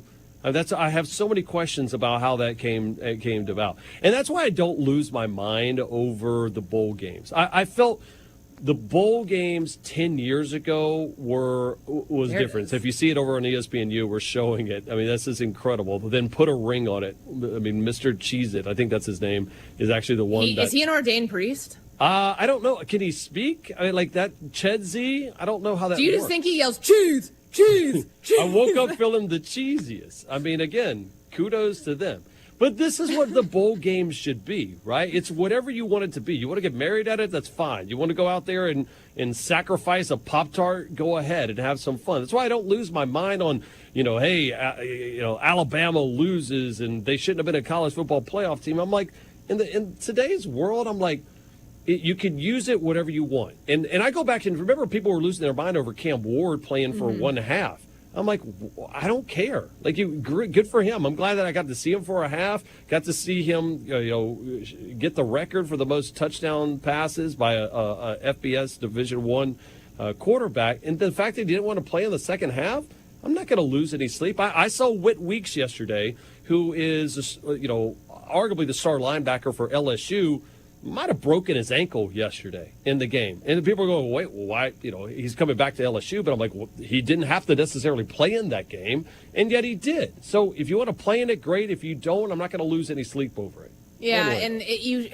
And you should be able to use the bowl games for what you want them to serve a purpose for. Like you brought up Cam Ward, the fact that they got a look at their quarterback, who's a sophomore, Williams, in the second half. It's good. It's good tape, I guess, for Mario Cristobal and the Miami Hurricanes to know whether this guy is your future or not. I know some fans aren't going to like that because this was a 1-point game, but remember, if this was the college football playoff, these other games, not that they don't matter, but they don't matter when it comes to winning a national championship, to receiving the overall crown in college football. Far different circumstances, and I'm even willing to say with Alabama because they did not belong in the CFP. I know that. I agree with that. Had they gotten in the CFP, you think you would have seen that nonsense that you saw yesterday in the ReliaQuest Bowl? I think they would have taken it maybe a shred of a little bit more seriously, but it's nuance, it's context, all of those things that matter that show you that bowl season does have a purpose, whether you're playing for a national championship or whether you're not. Just give me the Duke's Mayo Bowl. Again, can't wait. I can't wait. When does that happen? Is that tomorrow? The 3rd. Okay, because I remember seeing the, the thing that they did with the Pop-Tart, and I was wholly offended by that when they put mayonnaise. They took a bite out of the Pop-Tart and they put mayonnaise on it. I would like to believe that they staged that they didn't actually dip it in mayonnaise and then take a chunk out of it. I would like to believe that they bit the Pop-Tart, then painted the mayonnaise on, because that's a crime against humanity. I want to see Bill Belichick just get mayo poured on him at some point. That'd be my highlight. Real quick, bowl prediction for 2025. Give me one that we can put on tape here. What is it? Based on the games tonight, is that what you're saying? No, just in general, a bowl prediction. I think that Notre Dame wins a national championship. You're so you got them beating Georgia today and continue to go on. What a great win playing that Penn would be State for next them. week. I'm going to go a little bit different. I'm going to say that Jerry Jones finally makes a coaching change over in Dallas, and it's Lincoln Riley is going to be the new head coach over there. And Lincoln Riley leads the Dallas Cowboys to a playoff berth in his first year, much like Jim Harbaugh did with the Chargers. That is a very bold prediction. I like that one. And I first thought you said bowl prediction, which is why I gave you Notre Dame. Then you clean that's an intention. I'm going to clean the wax out of my ears. It's right. It says it's right there on the screen. It says bowl prediction. I literally can't see it. 2025. Literally cannot see it. I only see my little monitor in front of me. Well, now I almost feel bad, but I don't feel bad at all. I gave you a good prediction that you can run back on our show on Sundays. I'm Make ready fun for of me that. for it. Listen to us on Best Week Ever every Sunday morning. Follow her on Twitter at Courtney R. Cronin, myself at Peter Burns ESPN. This has been Unsportsmanlike. Happy New Year. Hey, fans! Welcome back to Fansville's Cheers and Tears. Oh. Okay, so everybody deals with losing, right? To a rival on a last-second field goal. Whatever, it's fine. I'm totally fine. But I cope with losing with an ice-cold Dr. Pepper. Those 23 flavors are so delicious. They totally wash away the pain of your college football team taking a big fat L. College football, it's a pepper thing. Adam Schefter here with Vivid Seats. We've got some late-breaking news coming out of the stands. According to multiple sources, Vivid Seats fans are scoring rewards on every purchase and at a rapid pace. Obviously, these rewards are a game changer, and coupled with their MVP-worthy ticket selection, why get tickets anywhere else? Don't drop the ball this season. Shop with Vivid Seats and earn rewards on every ticket. And as the official ticketing partner of ESPN, Vivid Seats is offering you $20 off your first $200 ticket purchase with code Schefter. That's code Schefter. And what are your hopes in the first part of 2025 from Gale Frericks Trucking?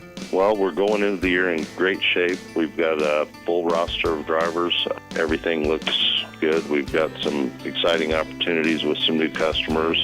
And we have a customer that had a special need to get 2 loads in Georgia on the day after Christmas. So we've got 2 drivers.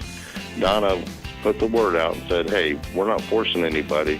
if anybody wants to go or they're gone or any single guys want to take off, make some better money that week because it's a screwed up week anyway. And 2 guys stepped up, and their family Christmas, they're having it on the weekend because they have relatives and family members that do have to work or something during the week. So they had it on the weekend. So they said, hey, I'll go so that other guys can be home with their family. Well, doing a great job. And Happy New Year, my friend, and always a pleasure. You all and your families have a Happy New Year, and I'll talk to you next year. Thank you, Tim. Tim Onstop, Pitmaster Extraordinaire, Gale Forex Trucking, and Dedicated Diesel.